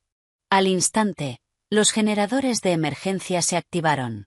Pero al mismo tiempo, las alarmas de la habitación de John empezaron a sonar con un código ensordecedor en su monitor. Su frecuencia cardíaca se estaba disparando de forma caótica. Médicos y enfermeras corrieron por el pasillo con carros de emergencia. Me quedé congelada en la puerta, agarrada al cristal, gritando el nombre de John una y otra vez. En medio del caos, vi una figura vestida de negro escabullirse por las puertas de la escalera de emergencia al fondo del pasillo. Quise perseguirla, pero el médico gritando que trajeran un desfibrilador me dejó clavada en el sitio. Mi esposo se estaba desplomando. No podía dejarlo. 15 minutos angustiosos después, las constantes de John se estabilizaron. Me desplomé en una silla de plástico, empapada en sudor frío. En ese momento, una joven enfermera de planta se acercó a mí. Miró alrededor con nerviosismo y luego deslizó discretamente una pequeña memoria USB en mi palma. Sus manos temblaban. Se inclinó y me susurró al oído: «Tenga mucho cuidado. Alguien está pagando muy bien para asegurarse de que el señor John nunca despierte». Cerré la mano alrededor de la memoria USB. Era pequeña y fría, pero sabía que podía contener la verdad más horrible de todas, y el arma que necesitaba para destruir a mis enemigos de una vez por todas. No me atreví a conectar el USB en el hospital. Después de lo que dijo la enfermera, sentía que cada cámara, cada sombra, cada médico que pasaba me estaba observando. Lo metí en el bolsillo con cremallera de mi bolso y traté de mantener la cara seria, aunque el corazón me latía tan fuerte que pensé que la persona a mi lado podía oírlo. Bajé en el ascensor y fui directa a mi coche. El estacionamiento estaba casi vacío bajo las luces amarillentas y enfermizas. Cerré las puertas, bajé los parasoles y encendí el pequeño portátil que el señor Peterson me había dicho que tuviera a mano.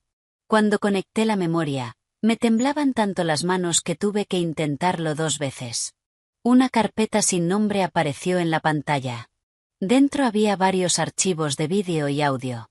Hice clic en el primero.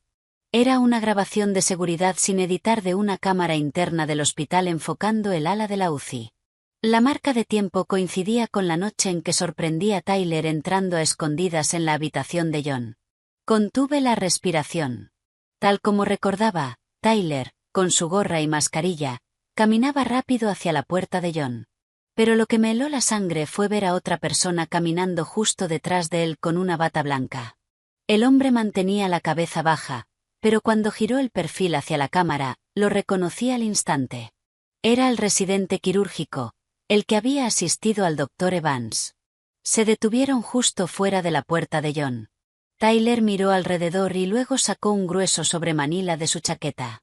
El médico lo arrebató rápidamente y lo metió en el bolsillo del pecho de su bata. Hice zoom, sintiendo cómo se me tensaba cada músculo del rostro. Ya no era solo una sospecha. Había habido un pago en efectivo. Un médico había sido comprado justo fuera de la habitación donde mi esposo yacía indefenso. Hice clic en uno de los archivos de audio. Al principio solo hubo estática, luego la voz apresurada y áspera de Tyler. «No necesito que lo desconectes, tío. Solo necesito que mantengas a mi hermano sedado unos meses más. No tiene que morir todavía». Jadeé. Se me erizó la piel de los brazos. Una voz masculina respondió, la del médico. «Te dije que solo puedo manipular sus ventanas de recuperación. Ajustar los sedantes, retocar los informes, ignorar picos menores. Tiene límites. Si su cerebro se inflama y le da un derrame, eso será cosa tuya». El teléfono se me resbaló de las manos y cayó sobre el asiento del pasajero. Me cubrí la boca mientras las lágrimas me caían por la cara en completo silencio. Resultó que las veces que las constantes de John se desplomaron misteriosamente, las veces que mostró señales de despertar solo para recaer, no habían sido simplemente el curso natural del tumor. Alguien lo estaba manteniendo químicamente como rehén en la oscuridad. Mi esposo estaba librando una guerra para despertar, y su propia sangre financiaba su coma.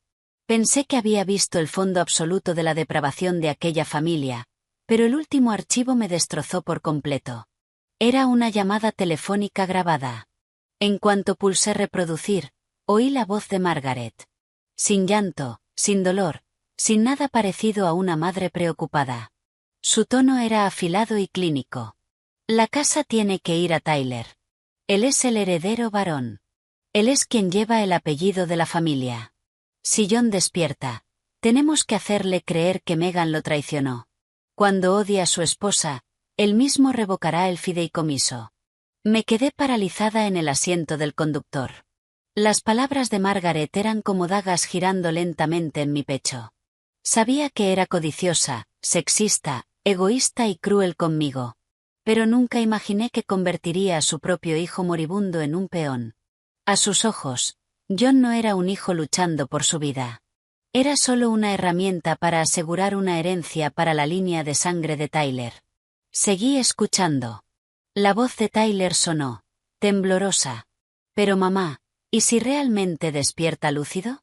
Margaret respondió con brusquedad. Entonces nos aseguraremos de que despierte ahogado en dudas. Le mostraremos el vídeo de Megan obligándolo a firmar los papeles. Rodearemos su cama llorando y diciéndole que ella nos robó. Un hombre que acaba de sobrevivir a una cirugía cerebral es mentalmente débil. Creerá a su propia sangre antes que a ella. Cerré los ojos, con náuseas. No solo querían robar la casa. Querían destruir de forma sistemática la última pizca de confianza y amor entre John y yo. Mi primer instinto fue marcar el 911. Agarré el teléfono, pero me detuve. Llamé primero al señor Peterson. Contestó al primer tono. Apenas logré pronunciar 2 frases antes de que la voz se me quebrara. Megan, cálmate. Esos archivos son una bomba, pero si los soltamos ahora sin cadena de custodia, la defensa de Tyler dirá que son de efaques, sobre todo al venir de una fuente filtrada. Para encerrarlos de verdad, necesitamos atraparlos cometiendo un acto claro. Entonces, se supone que debo dejar que sigan torturándolo, exigí entre sollozos. No, dijo el señor Peterson con firmeza. Lo primero es proteger a John. Voy a contactar de inmediato con el administrador del hospital para cambiar todo su equipo médico y poner un guardia armado en su puerta. Pero legalmente, para exponer toda la conspiración, necesitamos que hagan un movimiento más. Y lo más importante, si John despierta, tiene que oír la verdad de sus propias bocas, no de una grabación. Miré por el parabrisas al enorme edificio del hospital.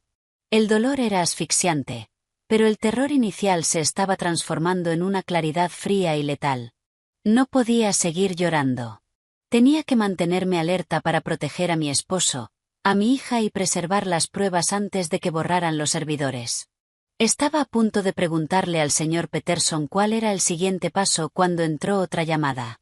Era la línea principal del hospital. Cambié de llamada. Una enfermera aterrada gritó al teléfono. Megan, ¿dónde estás? El estado del señor John acaba de empeorar de golpe. Sube ahora mismo. Se me hundió el estómago. No hice preguntas. Colgué, metí la memoria USB en el sujetador y salí corriendo del coche hacia los ascensores. Las puertas se abrieron en la planta de la UCI. Corrí por el pasillo tan rápido que mis pies apenas tocaban el linóleo. Pero al llegar a la habitación de John, me detuve en seco. La pesada puerta de cristal estaba abierta de par en par. Dentro, las máquinas seguían allí. Los tubos de la vía colgaban inútiles sobre el colchón. Las sábanas blancas estaban violentamente enredadas, pero la cama estaba vacía. Me agarré al marco de la puerta, con la mente en blanco. John estaba allí hacía apenas unos minutos. Me giré hacia la enfermera jefe que estaba en la habitación, con la voz hecha pedazos. ¿Dónde está mi esposo? ¿Quién se lo llevó? La enfermera estaba pálida, sacudiendo la cabeza frenéticamente. No lo sé. Fui al ala de farmacia a retirar sus medicamentos, y cuando volví, ya no estaba. Justo detrás de ella, el doctor Evans entró corriendo en la habitación. Al ver la cama vacía, el color se le fue por completo del rostro. Un paciente en coma profundo, recién salido de neurocirugía, no puede levantarse y salir caminando de una UCI. Todos lo sabíamos. El doctor Evans revisó rápidamente las líneas de oxígeno de la pared y se giró hacia el personal con una severidad que nunca le había visto. Cierren toda el ala. Que seguridad del hospital bloquee todas las salidas ahora mismo. Si sacan a un paciente en este estado al exterior, es una sentencia de muerte segura. Al oír las palabras sentencia de muerte, las rodillas me fallaron.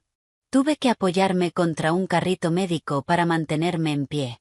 Solo podía imaginar el rostro inmóvil de John, sus dedos curvándose al oír la voz de su hija. Pero en medio del caos, Margaret apareció al final del pasillo. No corrió para ver si su hijo estaba bien. Marchó directamente hacia el grupo de enfermeras, gritando a pleno pulmón: «Dios mío, mi nuera ha secuestrado a su propio esposo. Está escondiendo a John para robar la casa. Que alguien llame a la policía. Está intentando matar a mi hijo». Sus chillidos rebotaron contra las paredes. Familias de otras habitaciones salieron a mirar. La observé completamente estupefacta. En una fracción de segundo, todo el rompecabezas encajó. Era una trampa. Habían sacado a John a escondidas y habían organizado una actuación teatral para incriminarme. Si entraba en pánico, si no tuviera la memoria USB, la policía y la opinión pública me crucificarían. Acababa de encontrar las pruebas. Sabía demasiado. Necesitaban una distracción catastrófica para silenciarme y tomar el control del relato. Tyler apareció justo detrás de Margaret, sosteniendo el teléfono en alto, transmitiendo todo en directo. Tenía los ojos rojos, pero la voz le goteaba falsa angustia. «Miren esto, chicos. Mi hermano está luchando por su vida. Y mi cuñada psicópata solo se preocupa por una casa de $800.000. Ahora mi hermano ha desaparecido de la UCI. Si ella no se lo llevó, ¿quién fue?» Me metió la cámara en la cara. Su dolor fabricado me dieron ganas de vomitar. En menos de una hora, la transmisión en directo de Tyler estaba por todas partes. Mi teléfono prácticamente vibraba fuera de la mesa con amenazas de muerte.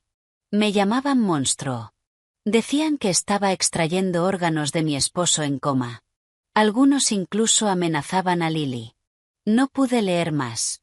Apagué las notificaciones y llamé al señor Peterson. Mi voz temblaba tan violentamente que apenas la reconocía. «Señor Peterson, se lo llevaron. Se llevaron a John y me están incriminando». El señor Peterson guardó silencio 2 segundos antes de soltar órdenes. «Escúchame.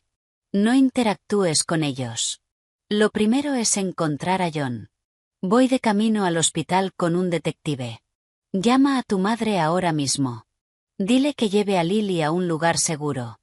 Apaga todos los rastreadores GPS de sus teléfonos y bloquea todos los números que no conozcas». Él sabía que, si estaban lo bastante desquiciados para robar a un hombre en coma, sin duda usarían a mi hija como moneda de cambio. Cuando el señor Peterson llegó con el detective, los llevé a una oficina tranquila, les entregué la memoria USB y les mostré un fragmento de las cámaras exteriores del hospital que logré conseguir suplicándole a seguridad. Mostraba una ambulancia privada sin identificación detenida cerca de un muelle de carga secundario. Al mirarla con más atención, la ambulancia había llegado exactamente en el minuto en que las luces parpadearon. Evitó urgencias y fue directa a la entrada de suministros médicos. Un detalle minúsculo, pero suficiente para establecer una línea de tiempo.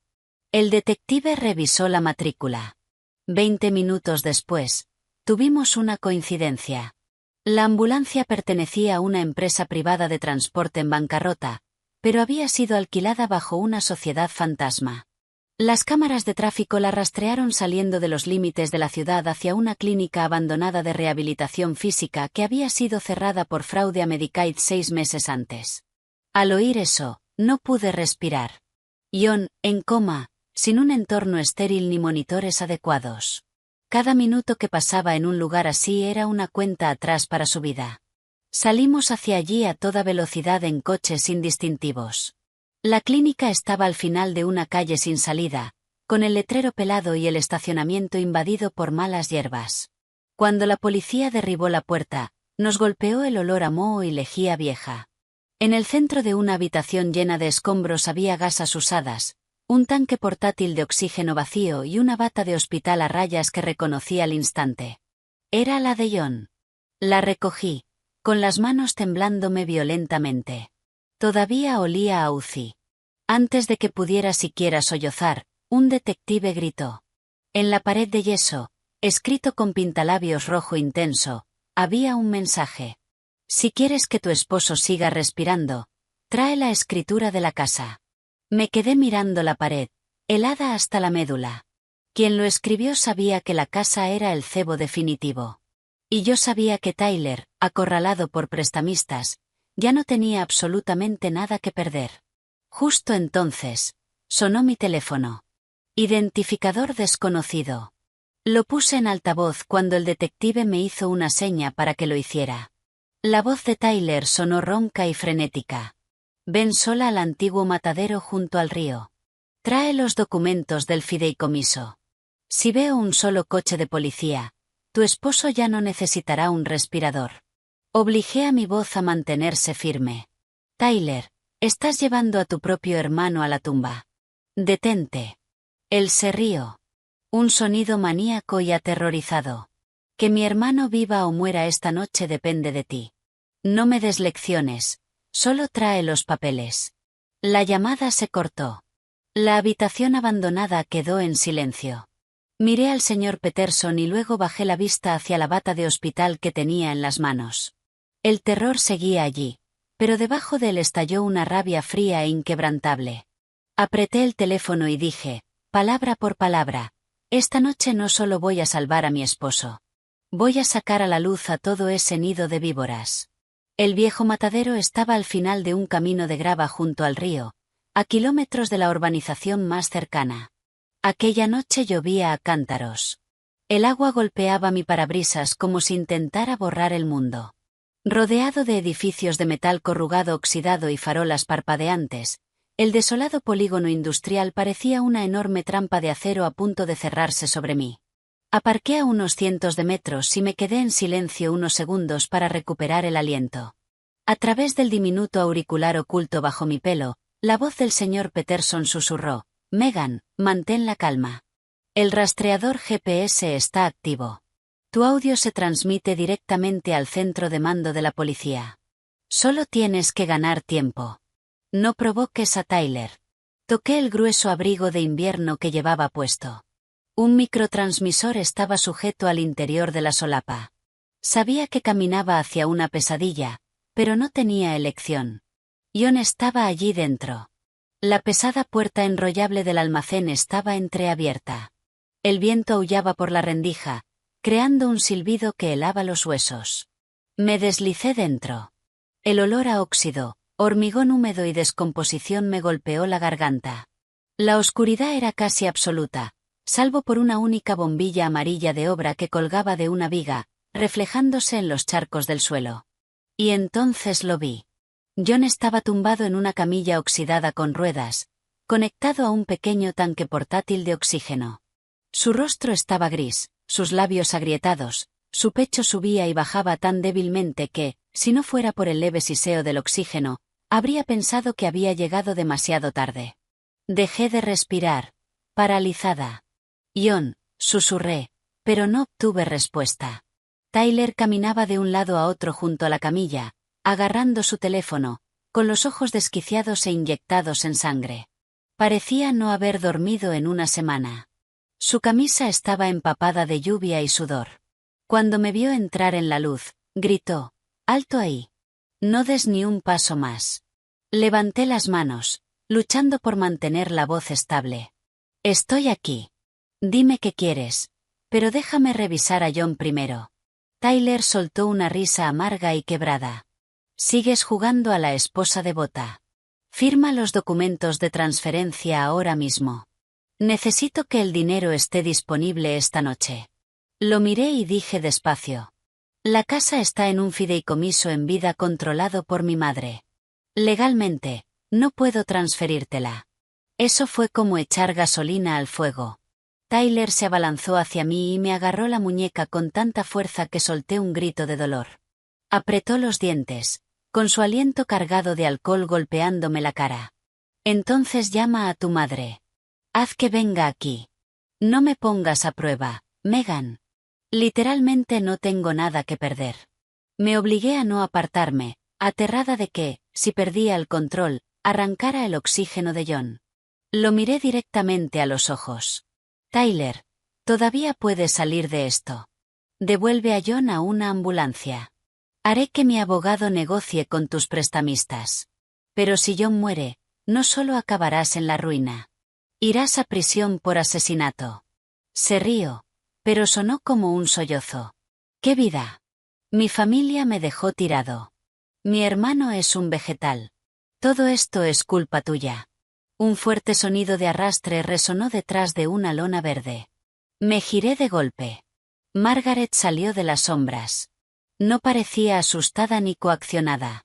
Sostenía un impermeable cuidadosamente doblado, tenía el pelo perfectamente peinado y el rostro aterradoramente estoico. En ese instante entendí que no era una espectadora arrastrada al desastre de su hijo. Era la arquitecta. Me miró de arriba abajo y dijo con calma: Megan, si eres inteligente, entregarás el patrimonio. Si John despierta ahora, solo sufrirá. Traicionó a su propia madre y a su hermano por ti. De esta forma, al menos deja de ser una carga para la familia. Me quedé helada. Había oído las grabaciones, pero escucharla decirlo en persona, con John muriéndose activamente a menos de 1 metro de ella, me detuvo el corazón. ¿Estás hablando de tu propio hijo?, pregunté, con las palabras ahogándome la garganta. Margaret sonrió con desprecio. El deber de un hijo es obedecer a su madre. Se puso de tu lado para esconder sus bienes. Él mismo se buscó esto. Tyler, temblando, perdió la paciencia. Mamá, cállate y haz que firme. Tú fuiste quien me dijo que lo sacara de la UCI para obligarla. Ahora que está aquí, terminemos con esto. El aire del almacén se volvió hielo. A través del auricular, oí al señor Peterson contener la respiración. Tyler acababa de confesarlo todo.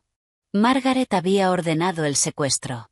Tragué mi rabia y seguí ganando tiempo. ¿Por qué odias tanto a Lily? Es tu propia nieta. Margaret soltó una mueca. ¿De qué sirve una niña? Cuando crezca, cambiará de apellido y se irá. Esta familia necesita un heredero varón. Tyler necesita capital para sobrevivir. No necesitamos que ustedes dos se aferren a nuestra herencia como parásitas. Me quedé completamente quieta, temblando, no de miedo, sino de adrenalina. Cada palabra se estaba transmitiendo directamente a la policía. Sabía que el equipo táctico se estaba preparando afuera, pero antes de que pudieran entrar, el chirrido de unos neumáticos resonó fuera y la puerta metálica del almacén fue abierta de una patada.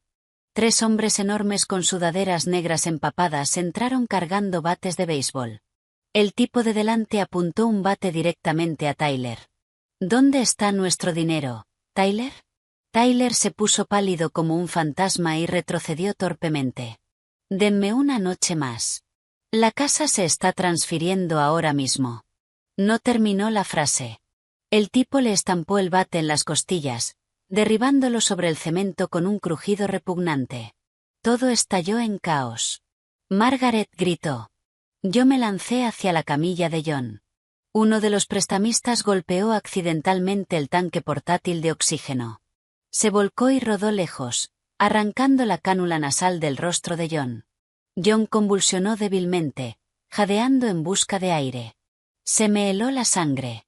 Me arrojé sobre su cuerpo, protegiéndolo, agarrando el tubo de oxígeno y gritando con todas mis fuerzas.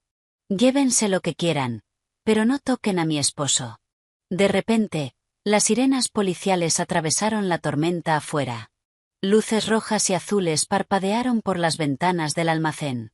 Los prestamistas corrieron hacia la salida trasera, pero policías fuertemente armados inundaron el edificio. Tyler yacía gimiendo en el suelo. Margaret permanecía completamente paralizada. Yo los ignoré a todos, mirando solo a John. Le devolví el oxígeno al rostro, le tomé la mejilla con la mano y sollocé su nombre. John, ¿puedes oírme? Aguanta. Estoy aquí. En ese preciso milisegundo, sus pestañas temblaron. Sus ojos se entreabrieron bajo la dura luz amarilla. Sus labios temblaron, y un sonido tan débil que casi fue devorado por la lluvia y la sirena se escapó de su boca, pero yo lo oí más claro que cualquier cosa en el mundo. Megan, el aullido de las sirenas policiales desgarró la noche lluviosa. En cuestión de minutos, los prestamistas fueron derribados y esposados. Tyler, inmovilizado en el suelo por 2 agentes, con el rostro amoratado e hinchado, balbuceaba incoherencias. Margaret permanecía completamente congelada junto a la lona, mirando a John no como una madre que casi pierde a su hijo, sino como una jugadora que acababa de perder su última ficha. No tenía energía para mirarlos.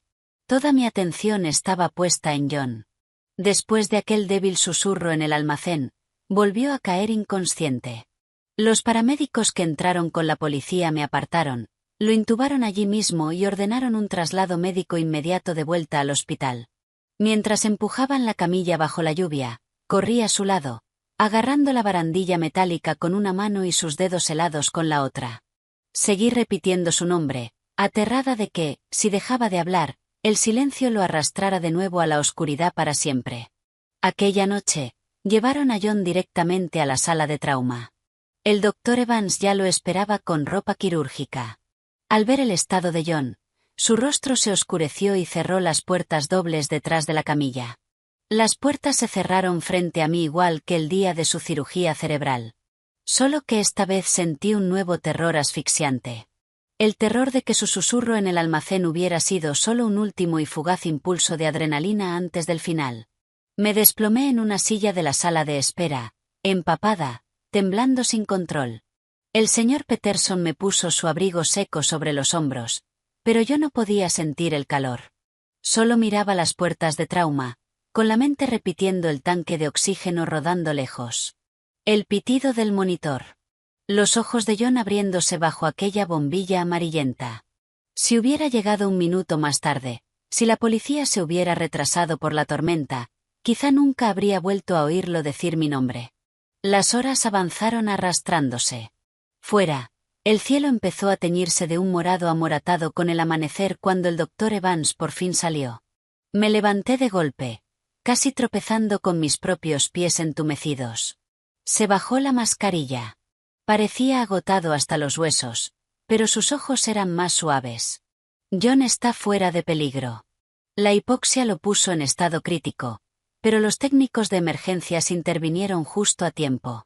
Sus constantes se están estabilizando, pero lo más importante es que sus escáneres cerebrales muestran una actividad neurológica robusta y organizada. Me cubrí la cara con ambas manos y me derrumbé, no por debilidad, sino por el alivio puro de poder, por fin, aferrarme a él. El doctor Evans añadió con delicadeza que el proceso de despertar sería durísimo. Habría momentos de confusión extrema, graves retrasos motores y problemas del habla, pero el hecho de que respondiera neurológicamente era nada menos que un milagro. Asentí frenéticamente. Mientras haya una oportunidad, puedo esperar. El día 64 después de su cirugía, John despertó de verdad por fin. Era media mañana. Yo estaba sentada junto a su cama, leyéndole una tarjeta que Lily había hecho con sus crayones torcidos. Justo cuando leí la frase, «Papá, por favor vuelve a casa para que no tenga que dormir más con tu almohada», sus dedos se movieron. Esta vez no fue un reflejo. Abrió lentamente los ojos, parpadeó hacia las placas acústicas del techo y luego giró la cabeza muy deliberadamente hacia mí. Contuve la respiración. Sus labios se separaron y un sonido ronco y áspero logró salir. Rompí a llorar, inclinándome sobre la cama y agarrándole ambas manos. «Estoy aquí, John. Estoy aquí. Despertaste.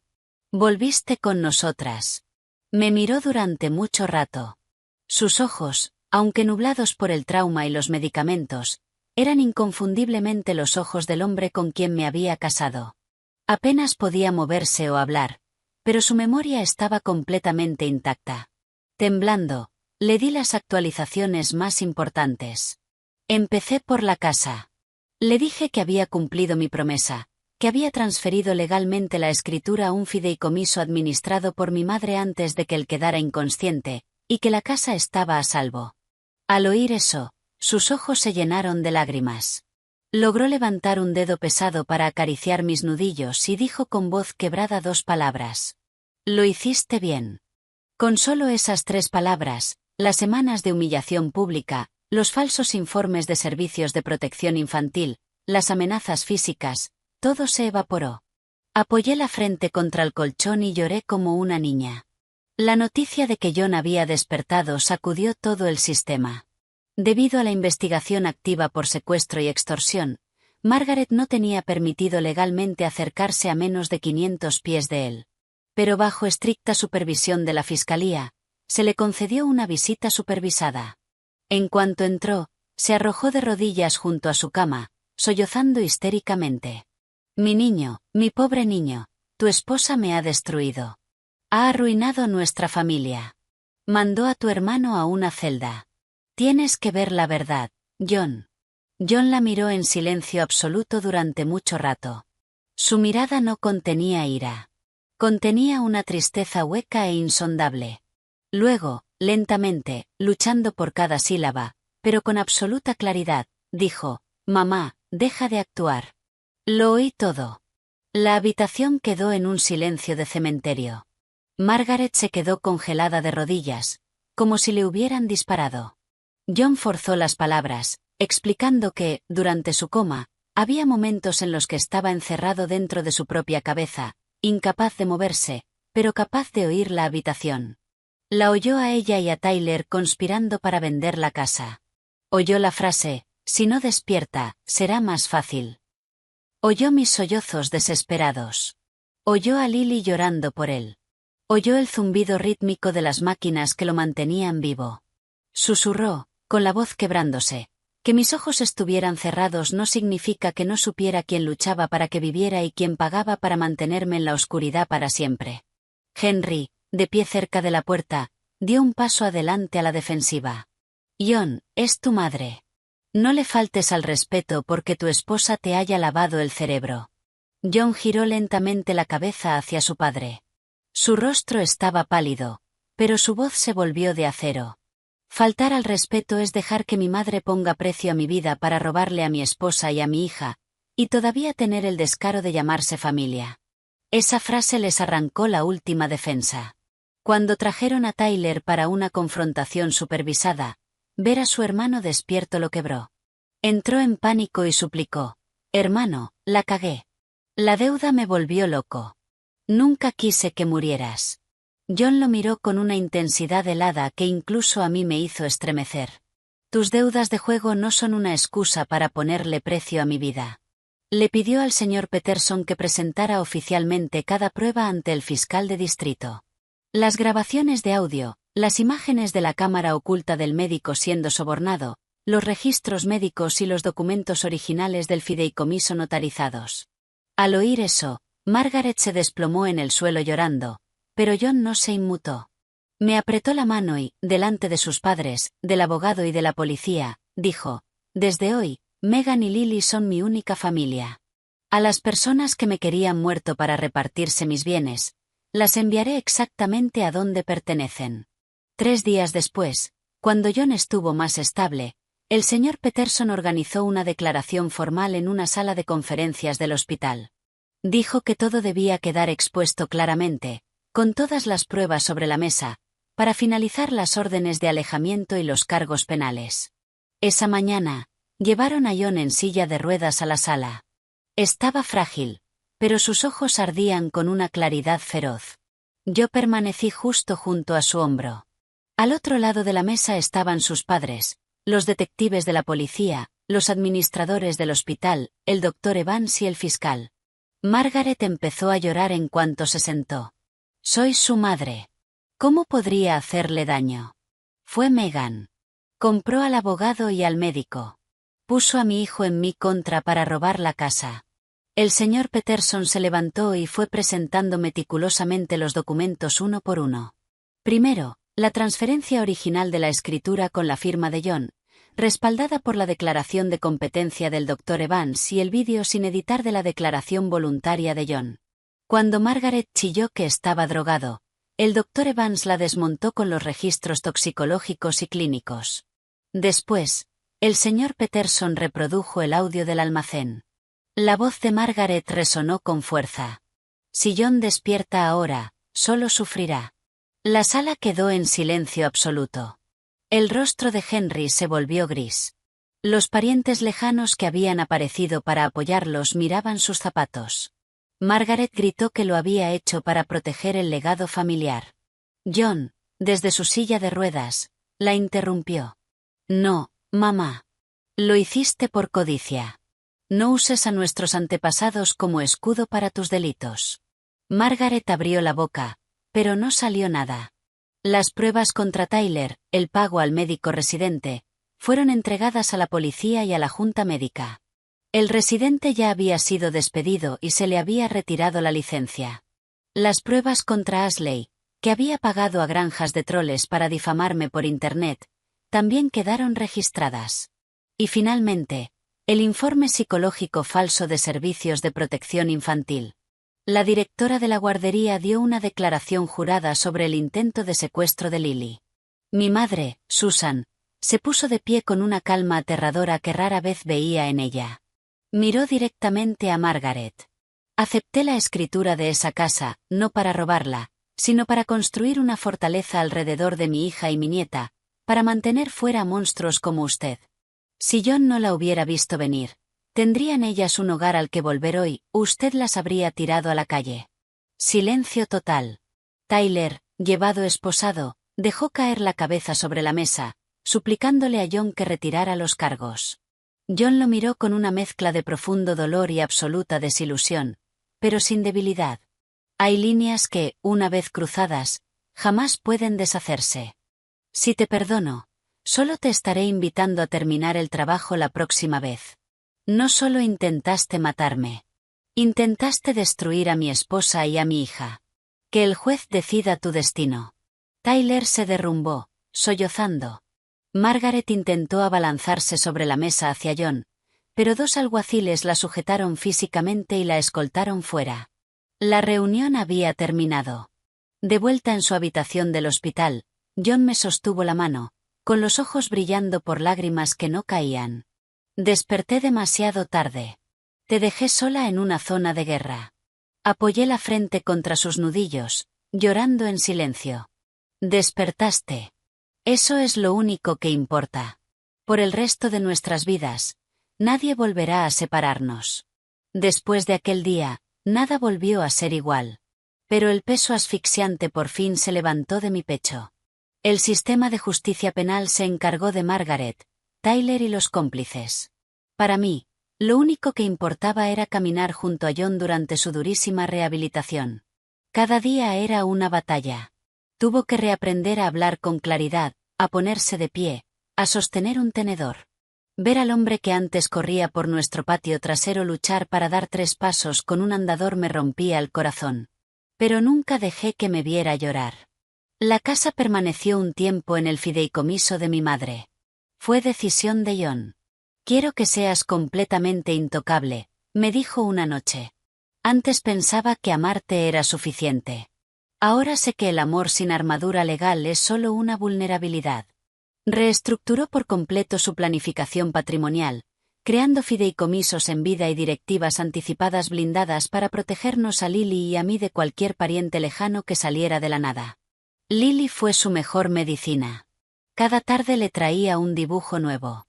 Él luchaba contra los temblores de sus cuerdas vocales solo para decir, «Eso es precioso, Lily Bug». Y ella se iluminaba de orgullo. Sé que el alma de John quedó marcada. Al fin y al cabo, era su familia de sangre. Y hay traiciones que el tiempo nunca puede sanar del todo.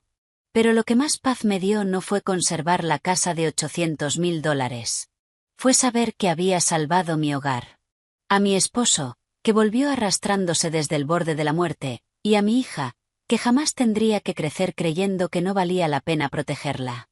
Pensé que después de todo me consumiría el odio.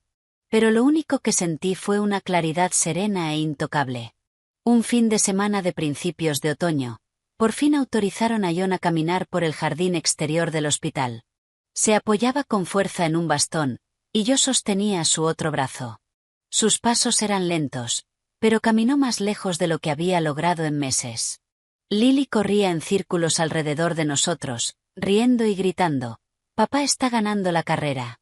Él sonrió con su primera sonrisa genuina y sin peso en muchísimo tiempo. Lily corrió hacia él y le abrazó las rodillas. Él se inclinó, le acarició el pelo con torpeza y susurró, «Siento mucho haberte hecho escuchar cosas que una niña jamás debería oír». Ella levantó la vista con pura inocencia y dijo, «Está bien, papá». Volviste. Yo estaba a su lado, con las lágrimas nublándome la vista, sintiendo una paz profunda que nunca había conocido. John se giró hacia mí. La luz dorada del atardecer iluminaba sus mejillas hundidas, haciéndolo parecer frágil e invencible al mismo tiempo. El día que te dije que pusieras la casa a nombre de tu madre, solo pensaba en salvarlas a ustedes dos. Nunca imaginé que tú serías quien me salvaría a mí. Negué con la cabeza y le apreté fuerte la mano. No lo hice sola. Nos salvamos el uno al otro. Despertaste, y eso es lo único que importa. Por fin entendí que nuestra pesadilla había arrancado las máscaras de muchas verdades horribles. Hay personas que comparten tu ADN, pero solo se quedan cerca esperando a que sangres para darse un festín. Y hay personas que permanecen en silencio en la oscuridad, sosteniendo el techo cuando golpea el huracán. Aquella casa suburbana ya no era solo una propiedad. Se convirtió en la línea de batalla trazada entre el amor y la codicia, entre la dignidad humana y el derecho parasitario. No me arrepiento de haber confiado en su familia al principio. Cuando te casas con alguien, esperas lo mejor.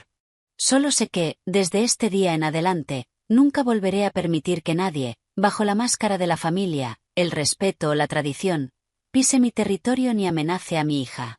Los 64 días de John en coma fueron mi propio descenso personal al infierno. Pero salí del fuego con un esposo que abrió los ojos, una hija a salvo y una lección grabada en los huesos. A veces, que una persona se quede dormida es exactamente lo que hace falta para obligar a toda una familia a mostrar quiénes son en realidad.